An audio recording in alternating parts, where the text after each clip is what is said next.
Talking of Old Books, The Adventures of a Bibliophile, A.S.W. Rosenbach. Genius, the tall old man with the fan-shaped beard, looked eagerly at his companion, then settled back more heavily against the rows and rows of old books lining the walls to the ceiling on all sides of the room. Of course Edgar was a genius, but in spite of being a gambler and a drunkard, in spite of it, I tell you. The other, a thin man of lesser years, his long, inquiring face meditative in the twilight, nodded. "You are right," he agreed. "But what difference did it make? The only question is, would the Raven have been any greater without his gambling and drinking? I doubt it." The argument was on, and my uncle, Moses Pollock, would lean forward now and again, waving his coatless arms. He handled books easier in shirt sleeves in an effort to gain a point. His peculiarly young and penetrating blue eyes glistened. Opposite, George P. Files, a noted editor and book collector, twirled a grey moustache and goatee while balancing in a tilted chair, listening calmly and patiently relighting a half-smoked cigar, which went out often as the verbal heat increased. I would watch these two, dazed with their heated words concerning authors and their works, hear them make bookish prophecies, most of which came true. A favourite subject was their neurotic friend, Edgar Allan Poe. Both had befriended this singularly unfortunate and great writer, and each had certain contentions to make, which led through the fire of argument to the cooler and more even discussion of reminiscences. But they did agree that it would take less than 50 years after Poe's death to make first editions of his works the most valuable of all American authors. It was in 1885, when I was 9 years old, that I first felt the haunting atmosphere of Uncle Moses's bookshop on the second floor of the bulging, red-brick building on Commerce Street in old Philadelphia. At that age I could hardly realize, spellbound as I was, the full quality of mystery and intangible beauty which becomes a part of the atmosphere wherever fine books are brought together. For here was something which called to me each afternoon, just as the wharves, the water, and the ships drew other boys who were delighted to get away from books the moment school was out. Whatever it was, some glibly speak of it as bibliomania, it entered my bones then, and has grown out of all proportion ever since. The long walk from the bookshop to my home in the twilight, the moon, just coming up, throwing long shadows across the white slab of Franklin's grave which I had to pass, was sometimes difficult. But as I grew older, I learned to shut my eyes against imaginary fears and, in a valiant effort to be brave, hurried past darkened corners and abysmal alleyways, inventing a game by which I tried to visualize the only touches of color in Uncle Moses's musty, dusty shop, occasional brilliantly bound volumes. Running along, I also cross-examined myself on quotations and dates from books and manuscripts through which I had prowled earlier in the day, unwittingly developing a memory which was often to stand me in good stead. My uncle's appreciation of books showed itself long before he took over the publishing and bookselling business established in Philadelphia in 1780, just before the close of the Revolution.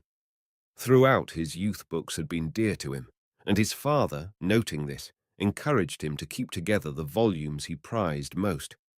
Yet he gained local attention, not as a book collector, but as a publisher, when with a certain amount of initiative he brought out the works of the first American novelist, Charles Brockden Brown.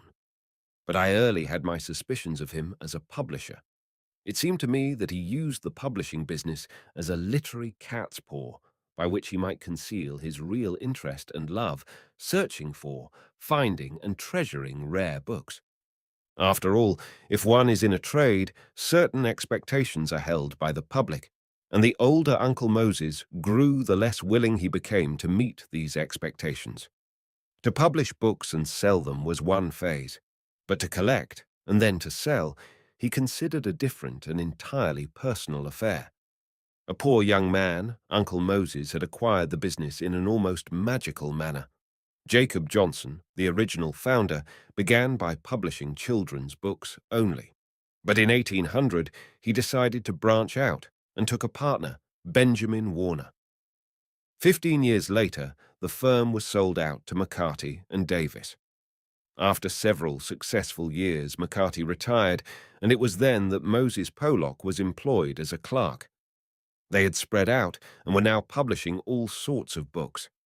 Davis became very fond of his clerk, and when he died in 1851, left him sufficient money in his will to purchase the business for himself. Luck was evidently with my uncle, for he made a great deal of money in publishing Lindley Murray's grammar and other school books of the time. First, as a publishing house and bookstore combined, Uncle Moses's shop became a meeting place for publishers and writers. Here it was that the ill-fed Poe came in 1835 to talk modestly of his writings and hopes. Such men as James Fenimore Cooper, William Cullen Bryant, Noah Webster, and Herman Melville might be seen going up or coming down the narrow staircase leading to the second floor. George Bancroft, the historian, came too, and Eaton, who wrote the life of Jackson, George H. Boker, a distinguished Philadelphia poet, Charles Godfrey Leland of Hans Brightman Ballad's note, and Donald G. Mitchell, who wrote as E.K. Marvel and many others, they found their way along the uneven brick sidewalks of Commerce Street. Gradually, however, it developed into a rendezvous for the more leisured group of collectors. Men, and occasionally a woman, who owned many an interesting and valuable volume, came to browse and talk. Silent or voluble, enthusiastic or suspiciously conservative, each had in mind some book of Uncle Moses's he hoped one day to possess, for it took something more than money and coercion to make this old man give up his treasures. Even when he occasionally fell to this temptation and sold the precious volume, in place of the original, he would make a pen-and-ink copy of the book, word for word, so that it was typographically perfect.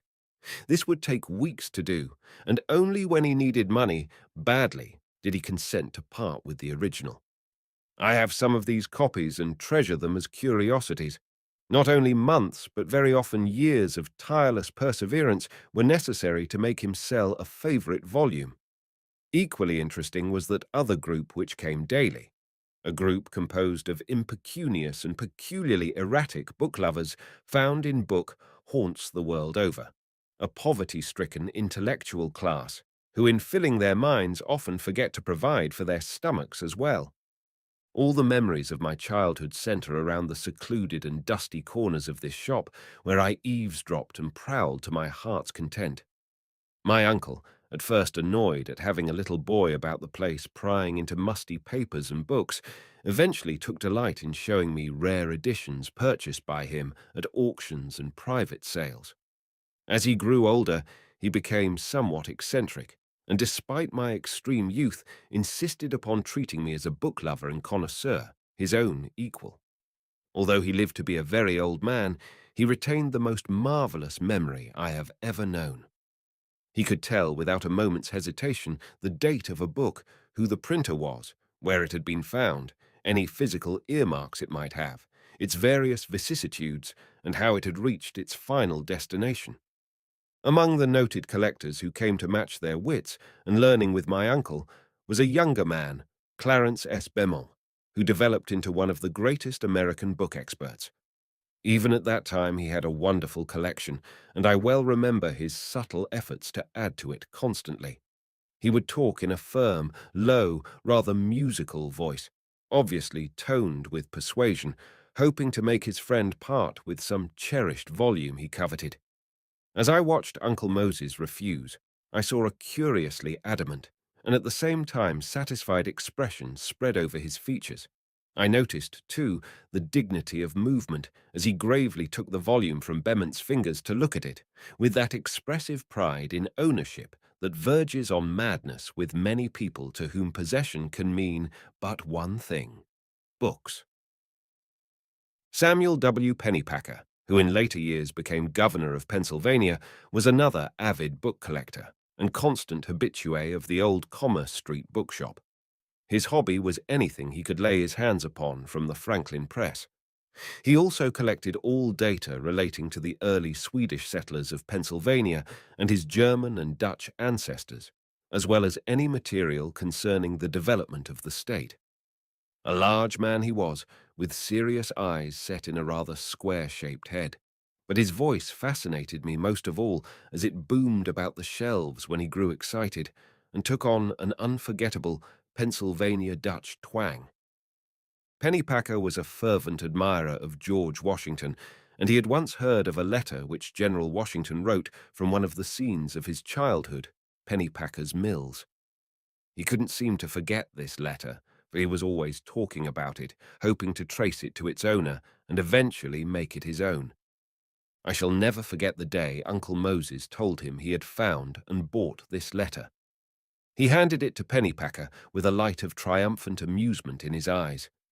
After reading it, Pennypacker put it down on the table before him, and without raising his eyes, said in a peculiarly exhausted way, "Pollock, I must have this letter.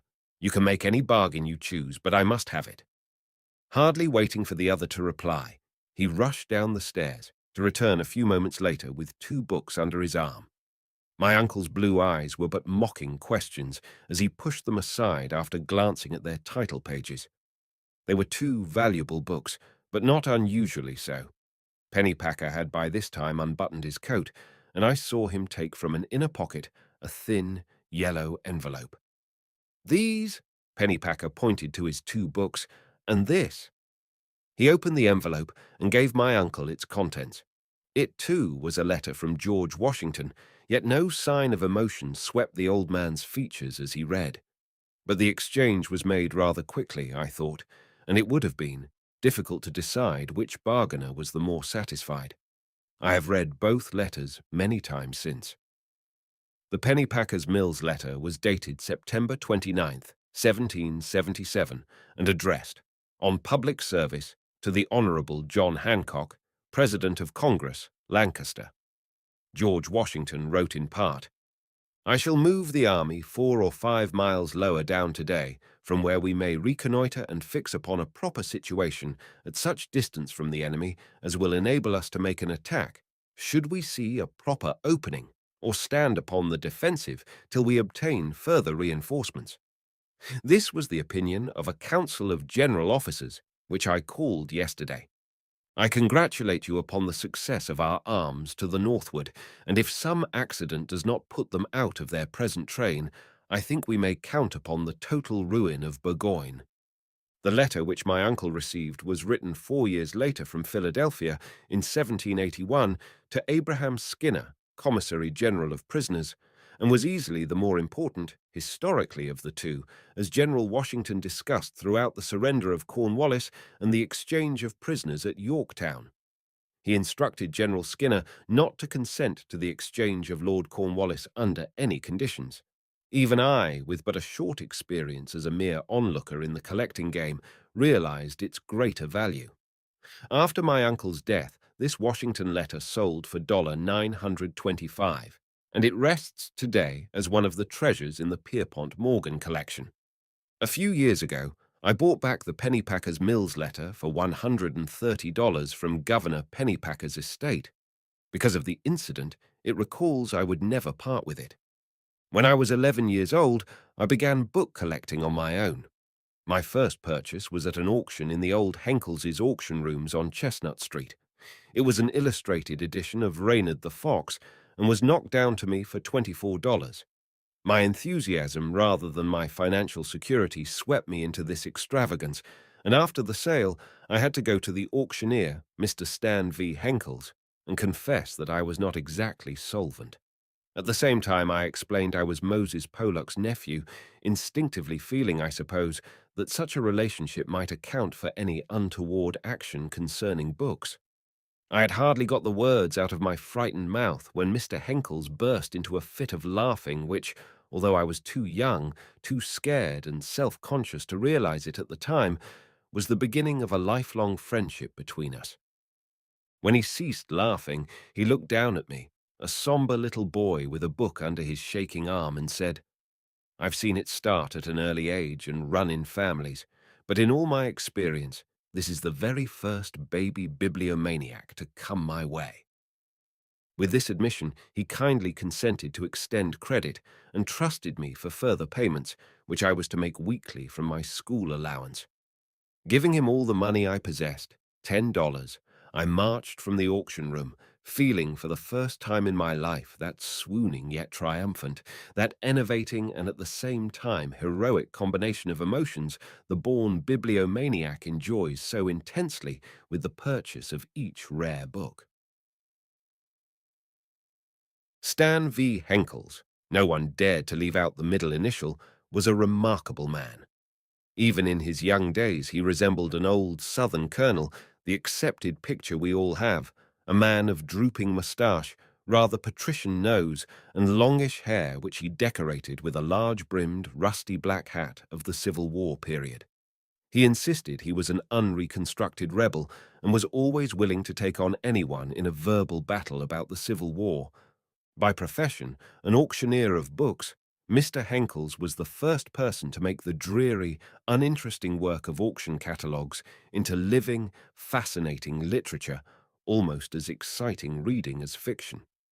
Previous to this, anyone wanting to find out what was in a collection had little luck when searching through a catalogue, beyond discovering names and dates. Observing this, and that certain items whose contents were of exceptional interest did not sell well, Henkels decided to find out for himself what was between the covers of the books he sold, and to learn what was often told so confidentially in the literary manuscripts and letters, and then to print the most interesting data he could find about each item. This was a great work in itself, and how he found the leisure to give to it was a mystery. Thus he brought in color and life, a human interest setting, which added thousands of dollars yearly to his business, and which awakened feelings of gratitude in many collectors. 7 years after buying Reynard the Fox on the installment plan, I made my first valuable literary discovery. I was studying then at the University of Pennsylvania, and books enthralled me to a disastrous extent. I attended book sales at all hours of the day and night. I neglected my studies. I bought books whether I could afford them or not. I forgot to eat and did not consider sleep necessary at all. The early stages of the book-collecting germ are not the most virulent, but nevertheless, they make themselves felt. This night, I went to the Henkels' auction room several hours before the sale. I looked at many of the books with great delight, sighed when I estimated the prices they would bring, and was beginning to feel rather despondent when I happened to see a bound collection of pamphlets in one corner of the room. Now, for some unknown reason, pamphlets, even from my boyhood, have been a passion with me. I cannot resist reading a pamphlet, whether it has value or not. The potentialities between slim covers play the devil with my imagination. It is true that books are my real love, but pamphlets flaunt a certain piquancy which I have never been able to resist. One might call them the flirtations of book collecting. I crossed to the corner, disturbed that I had not seen the volume earlier in the evening, that I had so little time to devote to it. But hurried as I felt, it was almost time for the sale to begin. I came upon a copy of Gray's Odes. It was not only a first edition, but the first book from Horace Walpole's famous Strawberry Hill Press, printed especially for him. Walpole had a weakness for gathering fame to his own name by printing the works of certain famous contemporaries. Delighted at finding this, I observed the title page of a pamphlet, which was bound with it. I could hardly believe my eyes. For in my hands I held, quite by accident, the long-lost first edition of Dr. Samuel Johnson's famous prologue, which David Garrick recited the opening night of the Drury Lane Theatre in London in 1747. Although advertisements in the General Advertiser and Gentleman's Magazine of Dr. Johnson's day announced the sale of this work for the modest sum of sixpence, no one had ever heard of a copy of this original edition being in existence before or since. Boswell made an allusion to it in his Life of Johnson, but that was all that was known of this first issue of the little masterpiece of dramatic criticism. I closed my eyes in an effort to steady myself, leaning heavily against the wall. I wanted to buy this pamphlet more than I had ever wanted anything in the world. A wealthy and noted collector entered the room. I gave up hope. Again, I looked at the pamphlet, and as I read Dr. Johnson's famous line on Shakespeare, and panting time toiled after him in vain. I wished that I might be weak enough to take something which did not belong to me. Suddenly my plans were made. I would have the prologue. I would do anything honorable to obtain it. Having nothing but my future to mortgage, I desperately decided to offer that, whoever the purchaser might be.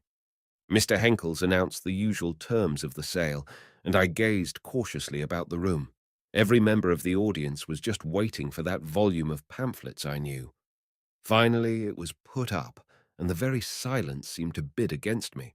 When, after 2 or 3 feeble counterbids, it became really mine for the sum of $3.60, I sat as one in a trance. The news soon spread among the experts of the exceptional find I had made, and I had many offers for it. Several years later, during my postgraduate course at college, when I needed money very badly, a noted collector dandled a check for $5,000 before my eyes. It was a difficult moment for me, but I refused the offer. In my private library, I retain this treasured volume. One day, previous to this, I was in the auction rooms when a white-haired Negro said Mr. Henkels had something interesting to show me if I would go to the top floor. I found him standing by an open window fronting Chestnut Street, exhibiting to several curious customers a small gold locket which had belonged to George Washington. It had been authenticated by his heirs, and also the grey lock of hair enclosed within it. As I joined the others, Mr. Henkels opened the locket and held it out for inspection. At that moment, an unexpected gust of wind blew into the room and, sweeping about, took the curl very neatly from its resting place. So quickly did it happen, it was a moment or so before we realized that the prized lock had been wafted out of the window. Then suddenly we all ran to the stairs and raced 4 flights into the street below. Up and down, searching the block, the gutters and the crevices of stone and brick, we sought the lost lock of the father of our country. After an hour or so, it seemed, we gave it up as useless. As we returned to the entrance of the rooms, the old Negro employee came out. "Wait a minute," Henkels exclaimed, as an idea came to him. He grabbed the ancient and surprised servant by the hair. Selecting a choice curly ringlet, he clipped it off with his pocket knife, then placed it carefully in George Washington's locket, closing it tightly. Several days later, I saw the locket put up for sale. The bidding was brisk, and the buyer later expressed himself as being exceptionally lucky. But Henkels, who was the soul of honor, could not listen quietly for long. He told of his, as well as nature's prank with the original lock of hair, and offered to refund the money. The purchaser refused, saying he had given no thought to the contents anyway, that his interest lay only in the locket. It is almost incredible, the number of stories that circulate about the civilized world containing misstatements and garbled information about the values and prices of old books. I am sometimes amused, at other times annoyed, to read in the daily papers statements of prices I and other collectors are supposed to have bought and sold books for. Reporters who descend upon us hurriedly to verify the story of some unusual sale can be divided into 2 classes: over-enthusiastic and bored. The former often exaggerate the amount paid for a book and its value. The latter are likely to be careless about details and set them down incorrectly. When I bought a Gutenberg Bible for $106,000 last spring, I was careful to read and correct the original announcement made of the purchase. Such an event was too important in the history of book collecting to be misstated. Even then, many papers carried a story which gave the impression that this was the only Gutenberg Bible in existence, when there are about 42 known copies, differing in condition, of course. But collectors themselves have often been at fault for the broadcasting of misinformation, for they seldom take time to go out of their way to correct wrong impressions. It is only in the past few generations that collectors have taken great care of their treasures, a lucky change, too, for had they all poured books about, wearing them to shreds in the scholastic manner, few rare volumes would have been saved for us today. Acquisitiveness, that noble urge to possess something the other fellow hasn't or can't get, is often the direct cause of assembling vast, extraordinary libraries. Book lovers who were contemporaries of Moses Pollock treated him as though he would live forever. It has been noted that those who collect things outlive people who do not. No one notices this so much, perhaps, as the collector himself who has his eye on the collection of another, or the book collector who cannot sleep well at night for the thought of a valuable first edition he would like to own. Book collectors, I make no exceptions, are buzzards who stretch their wings in anticipation as they wait patiently for a colleague's demise. Then they swoop down and ghoulishly grab some long-coveted treasure from the dear departed's trove. 2 years before my uncle's death, I gave up my fellowship in English at the University of Pennsylvania to enter professionally the sport of book collecting and the business of selling. Uncle Moses was extremely pleased to have me as a competitor. He often said he believed I had all the necessary requisites for collecting: an excellent memory, perseverance, taste, and a fair knowledge of literature. Alas, all requisites but one: money. He thought if I were fortunate enough to acquire that, I would also have the other virtue, courage. The courage to pay a high price for a good book and to refuse a poor one at any price. And I was fortunate. Two gentlemen whose interest in books was as intense as mine made it possible for me to establish myself as a bookseller. The first, Clarence S. Beaumont, possessed a glorious collection over which he had spent years of constant study and search. All collectors were eager to secure his volumes, each being fine and rare. As a silent partner, he was invaluable to me in many ways, and with the second, Joseph M. Fox, spurred me on to collecting the choicest books and manuscripts as they came on the market, pointing out the fact that at all times there is a demand for the finest things.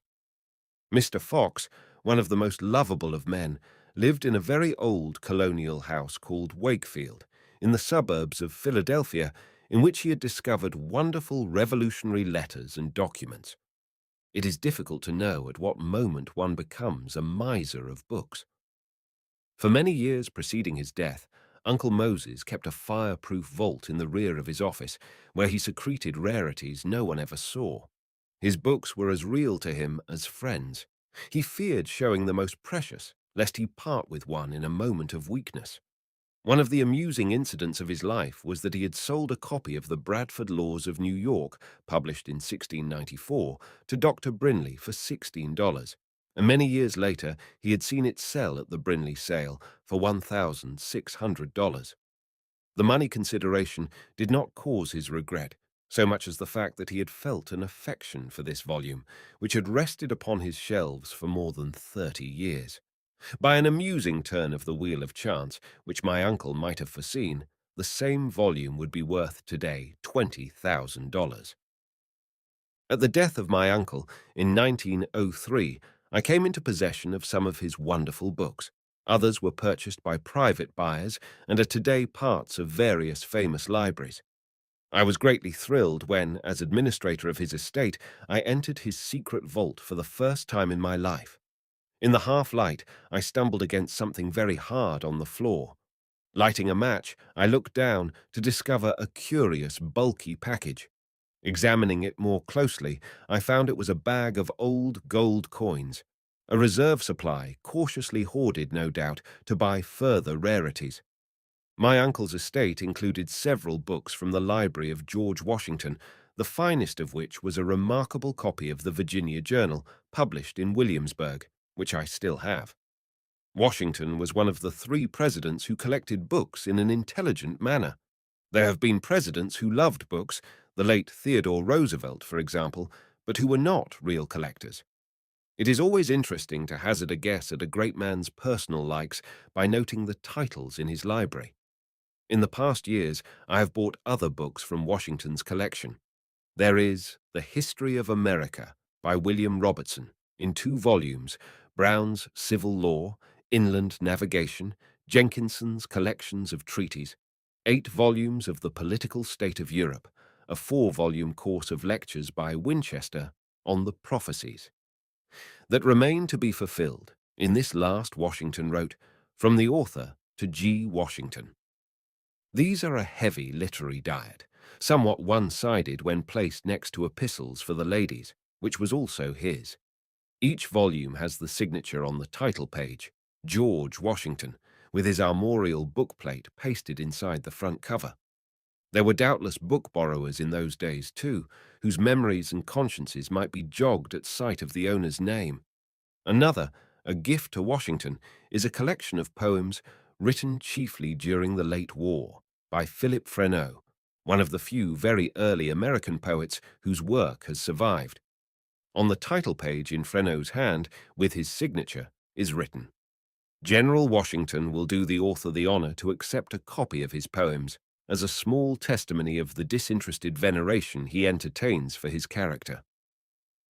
The books belonging to Martha Washington are few, merely because she was not a great reader, and the common-sense title of the one book of hers which I have, Agriculture of Argyll County, would lead one to think of her as a practical woman rather interested in rural activities. The collecting passion is as old as time.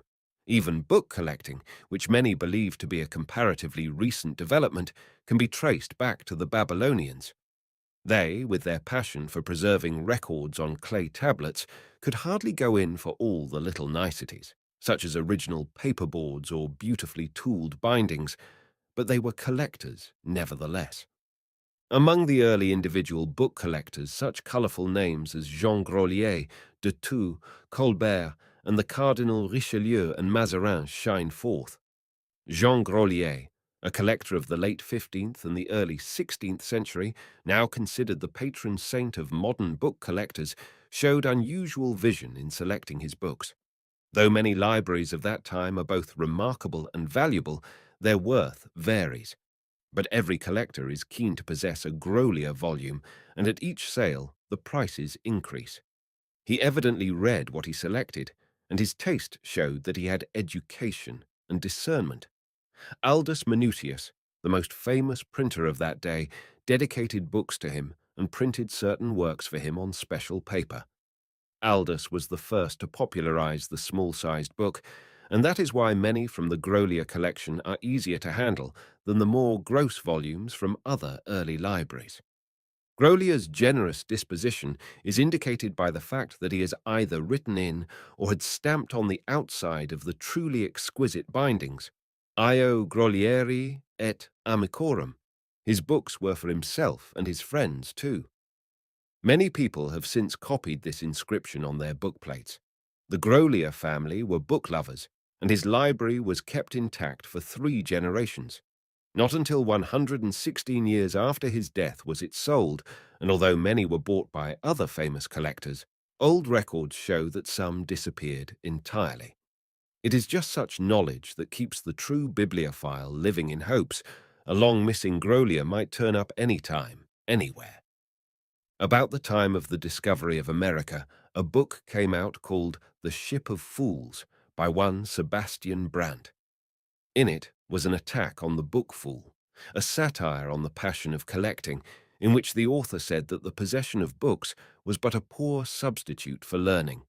That phrase which the layman reader asks the book collector so often with a smirk of condescension, "So you really read them," undoubtedly originated then. The real book collector, with suppressed murder in his heart, smiles acquiescence, assuming an apologetic air for his peculiar little hobby. His invisible armor is his knowledge, and he has been called a fool so often he glories in it. He can afford to have his little joke. So much for this threadbare jibe. Cardinal Richelieu, according to history, sought relaxation from the cares of state in his love of books. His huge library was got together in many ways. Sometimes he bought books. He sent 2 learned men on the road, one to Germany and the other to Italy, to collect both printed and manuscript works. Often he would exchange volumes with other collectors, and one can imagine the covert smile of satisfaction on this ecclesiastical politician's lips whenever he got the better of a bargain. Of course, there was always a way to get a rare work, whether the owner cared to part with it or not, by an off-with-his-head policy of intimidation. After the taking of La Rochelle, the red-robed Richelieu topped off the victory by helping himself to the entire library of that city.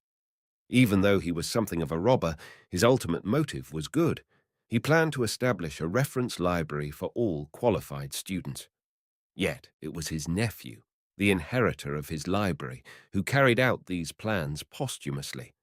He willed it to the Sorbonne with a fund to keep up the collection and to add to it according to the needs and progress of the times. Cardinal Mazarin had the appreciation of books instilled in him from his boyhood when he attended a Jesuit school in Rome. Following in the footsteps of the famous Richelieu, it was necessary to carry out many of his predecessors' policies. One of these was to weaken the French nobles, who ruled enormous country estates by destroying their feudal castles. Thus, Mazarin, a great but wily character, took his books where he found them. Eventually, his library grew to be a famous one, which he generously threw open to the literary men of the day. Fortunately, the men who followed Mazarin kept his collection intact, and today, in Paris, one may see the great Mazarin Library on the left bank of the Seine. Colbert, first as Mazarin's secretary and later a great political leader on his own account, also collected a fine library in perhaps a more legitimate manner than his patron. He arranged for the consuls representing France in every part of Europe to secure any remarkable works they might hear of. Colbert not only offered the use of his collection to such of his contemporaries as Molière, Corneille, Boileau, and Racine, but pensioned these men as well. De Thou, also a Frenchman of the latter half of the 16th and the early 17th century, had the finest library of his time. His thousands upon thousands of volumes included many bought from the Grolier collection, and collectors' interest in them has never lessened. De Thou was the truest type of book lover. He had not one but several copies of each book he felt a particular affection for. He ordered them printed on the best paper obtainable expressly for himself. His bindings are richly beautiful, of the finest leathers, exquisitely designed. They are easily recognizable, as his armorial stamp with golden bees is on the sides, and the back is marked with a curious cipher made from his initials. Most of the contents treat of profound but interesting subjects. He was a real student and wrote an extensive history of his time in Latin. Here is an example of inherited passion for books. His mother's brother and his father were both book lovers. It is a general belief that books are valuable merely because they are old. Age, as a rule, has very little to do with actual value. I have never announced the purchase of a noted old book without having my mail flooded for weeks afterward with letters from all over the world. Each correspondent tells me of opportunities I am losing by not going immediately to his or her home to see, and incidentally buy, a book which has been in my family over 100 years. I receive more than 30,000 letters about books every year. Each letter is read carefully and answered. There are many from cranks, but it is not hard to spot these even before opening the envelope when addressed, as one was recently from Germany, Herrn Dr. Rosenbach, multimillionaire America. Indeed, the greater number of letters about books are from Germany. One man in Hamburg wrote me of a book he had for sale, then ended by saying he also had a very fine house he would like me to buy, because he felt sure if I saw it, his elegant garden would appeal to me for the use of my patients. Many people write me after I have purchased a book at a high price and say they have something to offer half as old at half the price.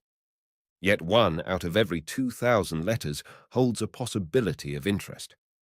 I followed up a letter from Hagenau not long ago to discover, the copy was sent me on approval, a first edition of Adonai, Shelley's lament on the death of Keats, in the blue paper wrappers in which it was issued. There are only a few copies known in this original condition. I bought it by correspondence for a reasonable price. It is worth at least $5,000.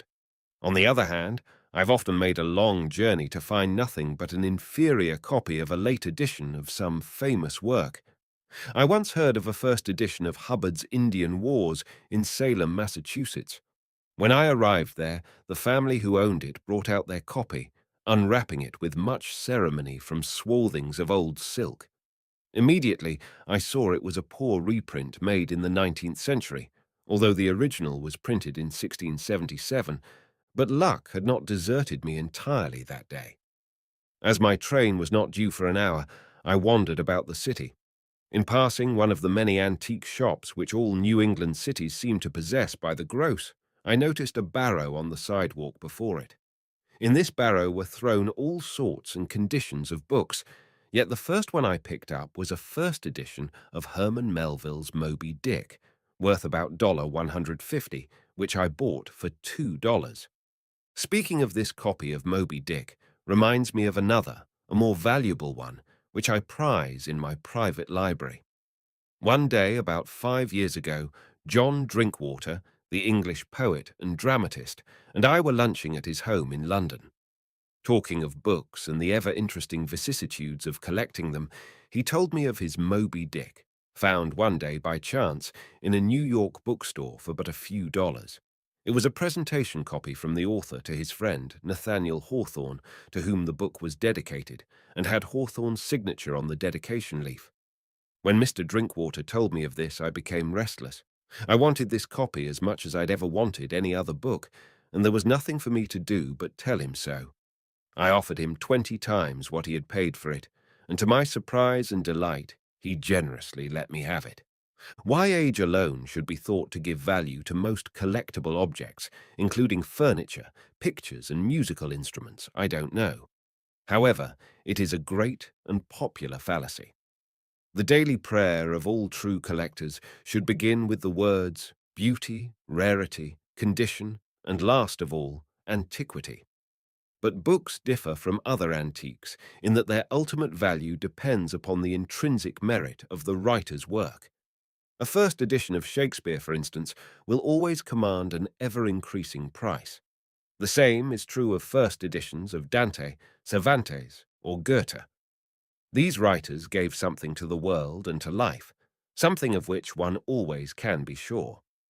Very often the greatness of an author, the value of what he has written, is not realized until years have gone by. Vital truths are sometimes seen more clearly in perspective. A first folio of Shakespeare's comedies, histories and tragedies was sold in 1864 to the late Baroness Burdett Coutts, who paid what was considered an enormous price, £716, for it. Yet only 58 years later, my brother Philip bought the same folio for me at Sotheby's in London for £8,600, Shakespeare's writings having increased in value more than 12 times in a little more than half a century. The fallacy of thinking that age is of major importance in judging a book should be corrected by every book lover. Age?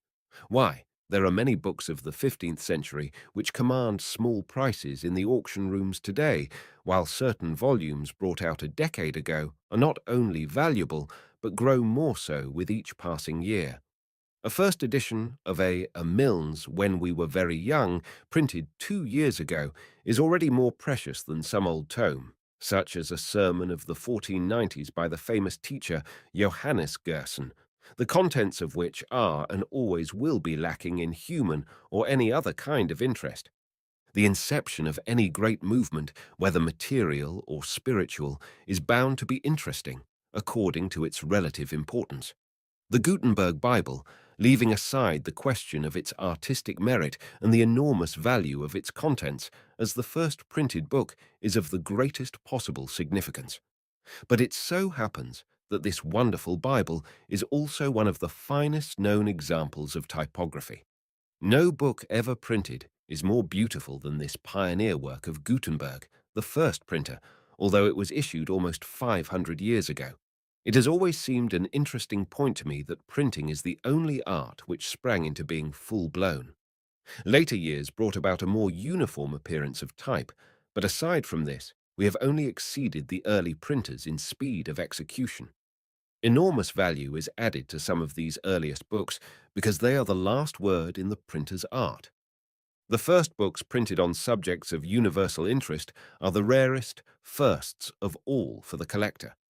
These include early romances of chivalry, of which few copies are found today. They are generally in very poor condition, as their popular appeal was tremendous, and they were literally read to pieces. They were really the popular novels of the period. The ones which come through the stress of years successfully are extremely rare. For instance, there are the Caxtons. William Caxton was the first printer in England and the first to print books in the English language. When he brought out the second edition of Chaucer's Canterbury Tales in 1484 with its fascinating woodcut illustrations, it was literally devoured by contemporary readers. This and other publications of Caxton were very popular. He evidently had a good eye for bestsellers, and now a perfect Caxton is difficult to find. One of the finest Caxtons in existence is Le Morte d'Arthur by Sir Thomas Malory, published in 1485. This perfect copy, this jewel among Caxtons, sold at the dispersal of the Library of the Earl of Jersey in 1885 for £1,950, approximately $9,500. Now this is an excellent example of a book increasing in value for its pristine, perfect state, as well as for its alluring contents. 26 years later, it brought $42,800 at the wholesale. It is now one of the treasures adorning the Pierpont Morgan Library. The first editions of books which have that quality so glibly called today sex appeal, such as Boccaccio's Decameron and his Amore di Florio e di Biancafiore, a wicked old romance of the 15th century, truly the first snappy story, are firsts of which there are but few left for our edification. They are extremely precious to the collector, no matter what their condition. The first book on murder, the first book on medicine or magic, the first Indian captivity, the first music book, the first newspaper, the first published account of lace-making, or the comparatively modern subject, shorthand. The first book on any subject marking the advance of civilization is always valuable. One of the rarest and most interesting books is the first sporting book, the Book of Hunting and Hawking, printed at St. Albans in 1486 by an unknown man called, for convenience of classification, the schoolmaster printer. Women were sports writers even in those days, for this record was written by a woman, Dame Juliana Barnes, sometimes known as Berners. A copy was sold in the wholesale in 1911 for $12,000 to Mr. Henry E. Huntington, who formed one of the few great collections of the world. Nearly all of the few existing copies of this work are now in this country. Another one, the Pembroke copy, which I now own, sold for £1,800 in 1914. As it is the last one that can ever come on the market, heaven only knows what it is worth today. Like some other famous firsts, it has several novel merits, being one of the first books to contain English poetry and the first English book to be illustrated with pictures printed in colour. This and Walton's The Complete Angler are the two greatest sporting books of all time. Yet, because there are more copies of the latter in existence, a fine copy of the first edition in the original binding is worth not more than $8,500 today. Another tremendously rare book is the much-read Pilgrim's Progress. No work, with the exception of the Bible, has enjoyed greater popularity all through the years than this powerful, imaginative and moral tale. I have almost every edition of it, in every language. A bestseller for years after the author's death, and a very good seller today too. The early editions were really read to bits. So it is hardly surprising that only 6 perfect copies of the first edition exist. A few months ago, a copy sold at Sotheby's in London for £6,800. The most beautiful one in existence is that famed copy I purchased 18 months ago from Sir George Holford. I believe if one of the half-dozen perfect first editions were offered in public sale today, it would easily bring from $40,000 to $45,000. About 5 years ago, the illness of an English barber's wife brought to light a first edition of Pilgrim's Progress, which was in good condition, except that it lacked 2 pages. In the little town of Derby lived this barber, daily plying the trade of his ancestors. Between the lathering and the gossiping, he found little time and inclination to read, but sometimes when business was not so brisk as usual, he listlessly ran through a small stack of books which he inherited along with the shop. Old-fashioned in text, some with odd pictures and leaves missing, he thought them rather funny, and occasionally showed them to customers who shared his amusement. One day, someone suggested the books were interesting because they were old and, following the popular fallacy of which I have spoken, must be valuable. He had heard of a man who once paid £2 for a book, but the barber shrugged his shoulders and said he had plenty to do without chasing about trying to sell old, worn-out books. Then came a day when his wife took to her bed and the doctor was hurriedly sent for. While waiting for him, the barber tried to think of some way he might amuse his wife. As he went into the shop, his eyes fell first upon the books on a low shelf. When the doctor arrived, he found his patient's bed loaded down with books, and she was reading a copy of the Pilgrim's Progress. The doctor was a lover of books in a small way. He felt there was something unusual about this copy. He insisted it should be sent to Sotheby's in London for valuation. Even then, the barber believed he was wasting both time and money. Finally, Sotheby's received a package accompanied by a letter, painstakingly written in an illiterate hand, with small i's throughout and guiltless of punctuation. He was sending this copy, he wrote, because a friend was foolish enough to think it might be worth something. Of course it wasn't. He had inherited it from his people, and his people were poor. They couldn't have had anything valuable to leave him. If, as he believed, it was worthless, would they please throw it away and not bother to return it or waste money answering him? I don't know what his direct emotional reaction was when they replied saying his old book was worth at least £900, more than $4,000, and that they would place it in their next sale. Perhaps he was stunned for a time. Anyway, weeks passed before they received a rather incoherent reply.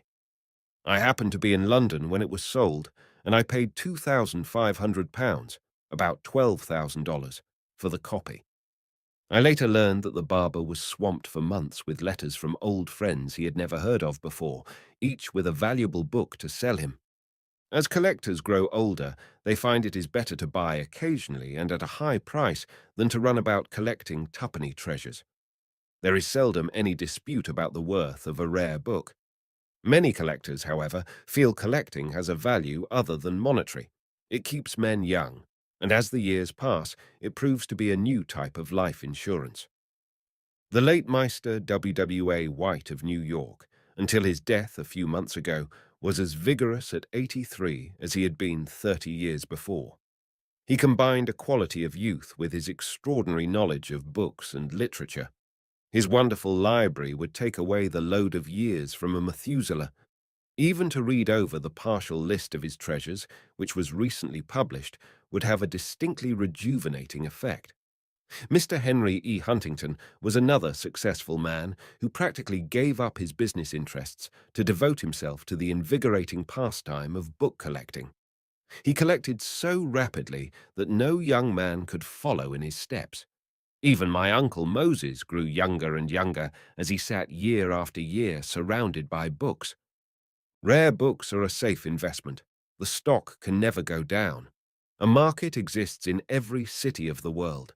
New buyers constantly crop up. The most ordinary, sane, and prosaic type of businessman will suddenly appear at your door, a searching look in his eye, a suppressed tone of excitement in his voice. Like the ancient mariner, he takes hold of you to tell his story, for he has suddenly discovered book collecting. And if it happens to be at the end of a very long day, you feel like the wedding guest, figuratively beating your breast the while you listen. He returns again and again, enthralled by this new interest which takes him away from his business. If he is wealthy, he already may be surfeited with luxuries of one sort or another, but here is something akin to the friendship of a charming and secretive woman. He takes no risk of becoming satiated. There is no possibility of being bored. Always some new experience or unexpected discovery may be lurking just around the corner of a bookshelf.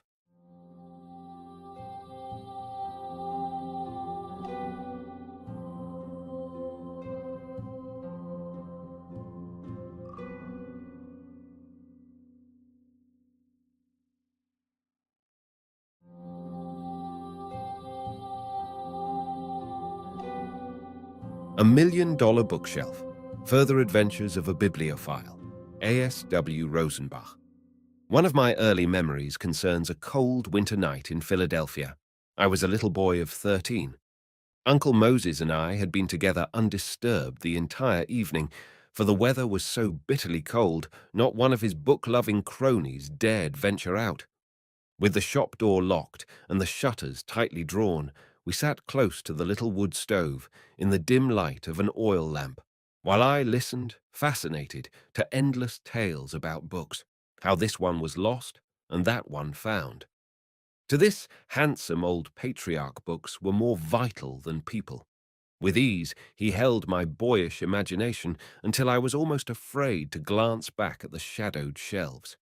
He told me the story of a man in England, a collector who heard of some Shakespeare folios in Spain, of how, after months of inquiries and exciting adventures, he at last journeyed to a castle in the Pyrenees. There he found an ancient Spanish grandee leaning forward before a great fireplace, feeding the fire with torn bits of paper on which, to his horror, he beheld English printing. How he tore them from the old man's fingers, the remains of a second Shakespeare folio he had sought and found too late. As Uncle Moses spoke, he arose to throw casually some sheets of an old Pennsylvania journal into the stove, while I watched, tense and frightened for fear they, too, might be of value. At last, as the clock in Independence Hall struck midnight, we felt our way down the dark, narrow stairs to the street. In his hand, Uncle Moses clasped a cherished volume of the first edition of Fielding's Tom Jones to read when he reached home. The uneven sidewalks were dangerously glazed with ice. As we crept unsteadily toward the corner, we were relieved to see a lonely carriage passing and hailed it. The streets were even worse than the sidewalks, and the horse went his way skiddingly. We came to a bridge which shone like a polished mirror in the moonlight. We were halfway across when suddenly the horse lurched, and both Uncle Moses and I were thrown forward. In the confusion, Uncle Moses dropped his precious book. Out it went, slithering along the icy way. I started to climb down after it, but was stopped by a firm hand.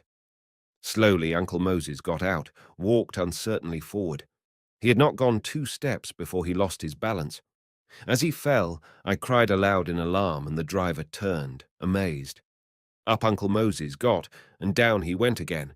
Yet with each fall he came nearer and nearer his book, which lay open face downward in the frozen gutter. At last he reached it, and after securely placing it in his overcoat pocket, started the perilous way back. But he had learned the trick. Instead of trying to walk, he crouched down on all fours, and dignified dean of booksellers that he was, crawled cautiously toward the carriage. Suddenly, the sight of him there struck me as being the funniest thing I had ever seen. The glassy bridge, the unreal light, and statuesque Uncle Moses telescoping like a huge caterpillar toward me. I snickered, then burst out laughing. The old driver followed suit, and our rude guffaws echoed across the bridge through the deserted streets. Uncle Moses's dark eyes snapped as he reached the carriage. "You should have let me get your book," I said shamefacedly. "You might have broken your leg." "I would risk breaking 2 legs for this book," he growled back, and we drove on. In the years which followed, I have known men to hazard their fortunes, go long journeys halfway about the world, forget friendship, even lie, cheat, and steal, all for the gain of a book. Improbable as it sounds, there was a man once who murdered so that he might possess a volume for which he had long yearned.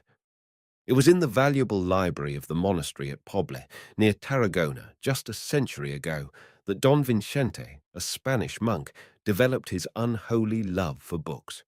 Years of religious training did not prevent him from seizing every chance to plunder his own and other monastery libraries, which were thrown open in a political upheaval of the time. As confusion spread, he found opportunities to take the books he coveted most, and then he vanished. But some time later, he appeared in Barcelona, the proprietor of a bookshop. The one volume he had worshipped at a distance and longed to own was a work of Lamberto Palmat, published in Valencia in 1482. It had been in the collection of a Barcelona advocate for years, and at the dispersal of his estate was offered at auction. It was understood to be the only one of its kind known. Don Vincente went to the sale and staked every cent he possessed on it. But a competitor, Augustino Paxtot, outbid him by 14 pesetas. The ex-monk grew white with fury, threatening revenge as he left the room.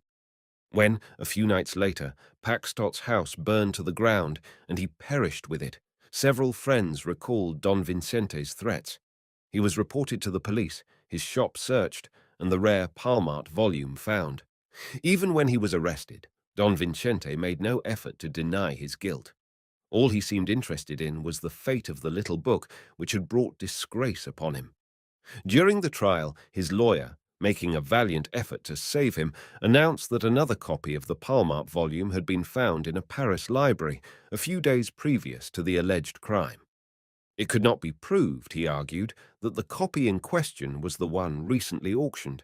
But Don Vincente, hearing his book was not unique, burst into violent weeping and showed no further interest in the trial.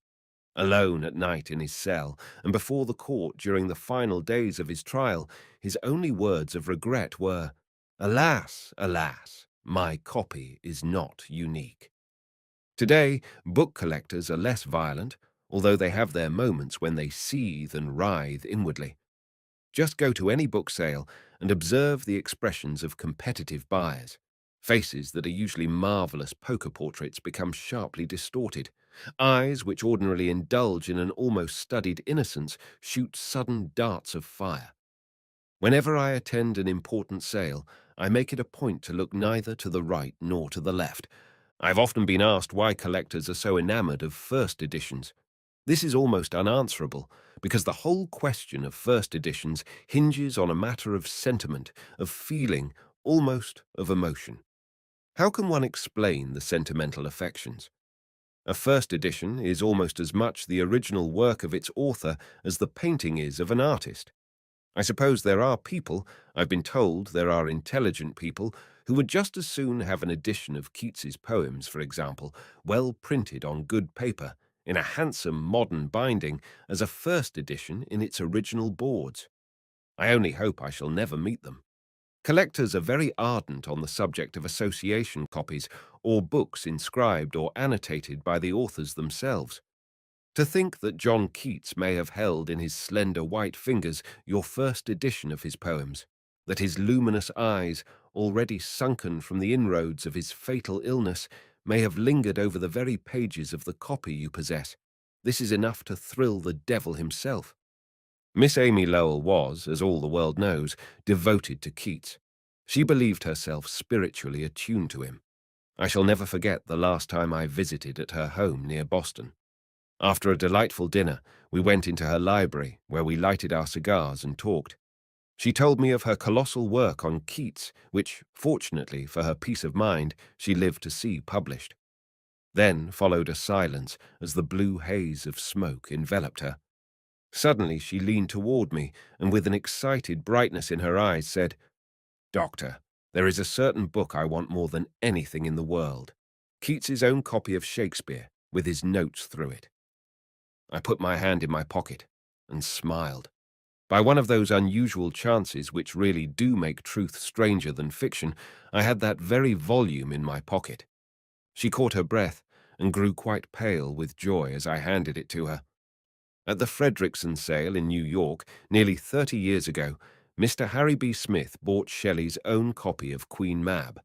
The poet had presented this to his future wife, Mary Wollstonecraft Godwin, with the wooing inscription, "You see, Mary, I have not forgotten you." When Mr. Smith was going out of the salesroom, an old gentleman whom he had never seen before stopped him. Brushing tears from his eyes, he asked if he might merely hold the book in his hands for a moment. The history of this same copy, I think, is interesting. General Brayton Ives bought it in 1888 from a London dealer for £20, less than $100. 3 years afterward, it was sold at the dispersal of the General's library to Mr. Frederickson for not quite 100% gain, $190. But when Mr. Smith, the next possessor, bought it, the price jumped to $650. Sometime later, I purchased his sentimental library, as he gracefully termed it, and I also trembled when first holding this Queen Mab in my hands. In 1914, I sold it to Mr. William K. Bixby of St. Louis for $12,500. Then it finally passed, as so many of the finest books did, into Mr. Huntington's collection, where it will remain for all time. Still another, also containing Shelley's precious notes in his own hand, is in that treasure house of rarities, the library of Mr. Thomas J. Wise. His catalogue, now wanting only the last volume, is more absorbingly interesting to book lovers than most works of fiction. When I was in London in 1925, a friend told me a story which he thought something of a joke on me. As he browsed, one fine spring day, through some books in a bookstall, he noticed a young man also reading. Suddenly, a clerk from inside the shop came out, exhibiting a cheap dog's-eared copy of Margot Asquith's autobiography. "How much?" asked the young man cautiously. The clerk replied, "Fourpence." "Fourpence," repeated the other, scandalized. "Who do you think I am? Dr. Rosenbach." A few days before, I had bought in London, at auction, a copy of Richard Baxter's Call to the Unconverted at the Royal Society's sale. I had to pay £6,800, or about $34,000, for it. It was a beautiful copy, printed in Cambridge, Massachusetts, in 1664, and the only one known. Translated into the Indian language, it was entitled Vaikumaunganu Asquam Pantogig, and was the painstaking work of that picturesque early missionary, Apostle John Eliot, who a few years before had translated the Bible for the Indians' use too. The auction price of this book, Baxter's Call to the Unconverted, was quick to take hold of the public imagination. Of course, it was colourful news, and English editors made the most of it. The story was cabled over here, and one afternoon, soon after my return, a man telephoned saying he had a book he must show me. His voice was shaking with excitement, so I could not refuse him. He soon called, a dignified, elderly gentleman. Under his arm, he held tightly an old book. "What is this?" he demanded, as he proudly waved the volume before my eyes. I glanced at it and answered, "It looks very much like a Baxter's Call to the Unconverted." I had hardly spoken when he gave a short gasp and pulled a newspaper clipping from his pocket. As I read, I understood this poor fellow's hopes. He believed he had made a great find. The most significant fact about my purchase was not mentioned in the clipping. Its great value lay in that it was the only known copy of Eliot's translation of Baxter's work into the Indian language. When I told him this, and that editions in English were as common as blackberries, he suddenly grew pale, and as he turned away in disappointment, said in a dejected tone, "I feel $34,000 poorer than when I came in." It is extremely unfortunate that the price of first editions should occupy so predominant a place in the public mind. The true book lover gives the question of monetary value the last, as well as the least important place in his passion for collecting. If the average reader finds it easier to remember books by their prices in lieu of other earmarks, he can look forward to a time in the near future when he must revalue his entire mental collection. Prices of fine books are rising to new heights. Old records show they have advanced continually since the middle of the 17th century. Prices are now bound to go much higher. The world is filled with books, but the number of desirable ones is limited. During the past decade, many wonderful rarities have been taken off the market forever. They have found a final resting place in public institutions.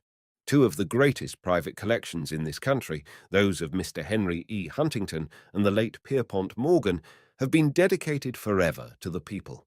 These splendid gifts comprise, at a very rough estimate, more than 100,000 of the world's choicest literary treasures. Mr. William L. Clements of Bay City, Michigan, has donated his Library of Americana to the University of Michigan, and Mr. William A. Clark, Jr. of Los Angeles, his splendid collection to the southern branch of the University of California, thus removing all possibility of their books ever being offered for sale. Mr. Clark is held in grateful esteem by scholars and lovers of books for his superb series of facsimiles of great English classics in his collection. The magnificent gift of the library of Harry Elkins Widener to Harvard University is another case in point. Born in Philadelphia, Harry Elkins Widener spent his childhood on the large estate of his grandfather, the late P.A.B. Widener, in a home filled with treasures brought together from all parts of the world. The collector's spirit was his through both inheritance and environment. When a young boy, he showed an interest in books, and as he grew older, proved himself a born student of bibliography. Books were his life work, his recreation, his passion. I think if Harry Elkins Widener had lived, he would have been the greatest collector the world has ever known. Of course, he began, as all collectors do, gathering rather unimportant works, but he weeded them out sooner than most enthusiasts, and by the time he was 26 had a library of 3,000 volumes. Each one of these showed a most fastidious, exacting, and exquisite taste, which he had found possible to gratify through the sympathy and generosity of his grandfather and his mother. When abroad attending various book sales, because of his youth and remarkable learning, he attracted the attention of many older collectors. After the Huth sale in 1912 in London, he slipped a volume of Bacon's essays in his pocket, a second edition which is almost as rare as a first, and turning to a friend said, "I think I'll take that little Bacon with me in my pocket, and if I am shipwrecked, it will go down with me." With what prophecy he spoke, they little knew. A few days later, he was one of the victims of the Titanic disaster. His books may be enjoyed by students forever, but they will never again be offered for sale. Today, there are twice as many people collecting books in this country as there were 5 years ago. Every year they increase in numbers, and the competition is keener for the best things. Naturally, prices must go up. The much maligned businessman who collects books will at last come into his own. He has been held for many years responsible for musical comedy successes, but nothing is said of his books and his collecting. It is restful to think of him in his library of an evening instead of in the first row of a crowded theatre. The increasing number of scholars in this country, with their insistent demands for the original sources of history and literature, is another cause for advancing prices.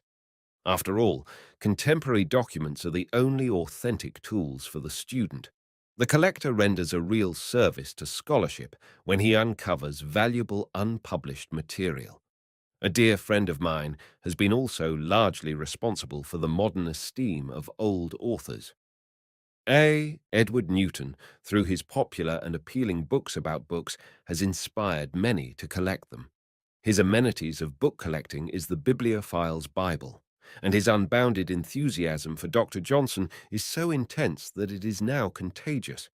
Everyone has become infected with it. A new Johnsonian interest has spread over the country, and a first edition of Boswell's Life of Johnson, published in London in 1791, which used to sell for $75, now brings $450, and in its original covers twice this price. Certain books have sold for too little in the past. They remind me of people who plod along for years, then, through actual worth or a turn of the wheel, suddenly blossom out, much to their friends' astonishment. As material as it may sound, the increasing wealth in this country is bringing about a new appreciation not only of books, but of old prints, paintings, and antique furniture. Books are the final appeal. When the collector is through with the things that decorate his house, he turns to the things that decorate his mind, and these last forever.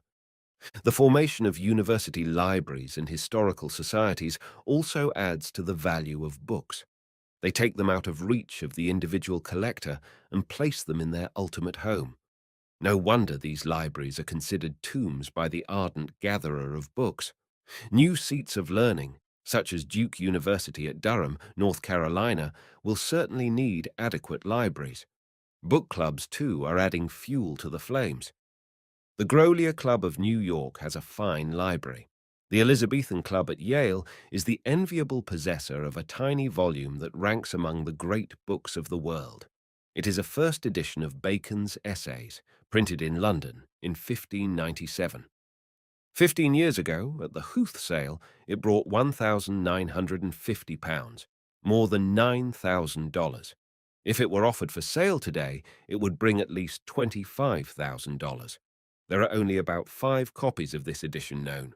One is in the British Museum, Cambridge University has 2, and a 4th is in the Huntington Library.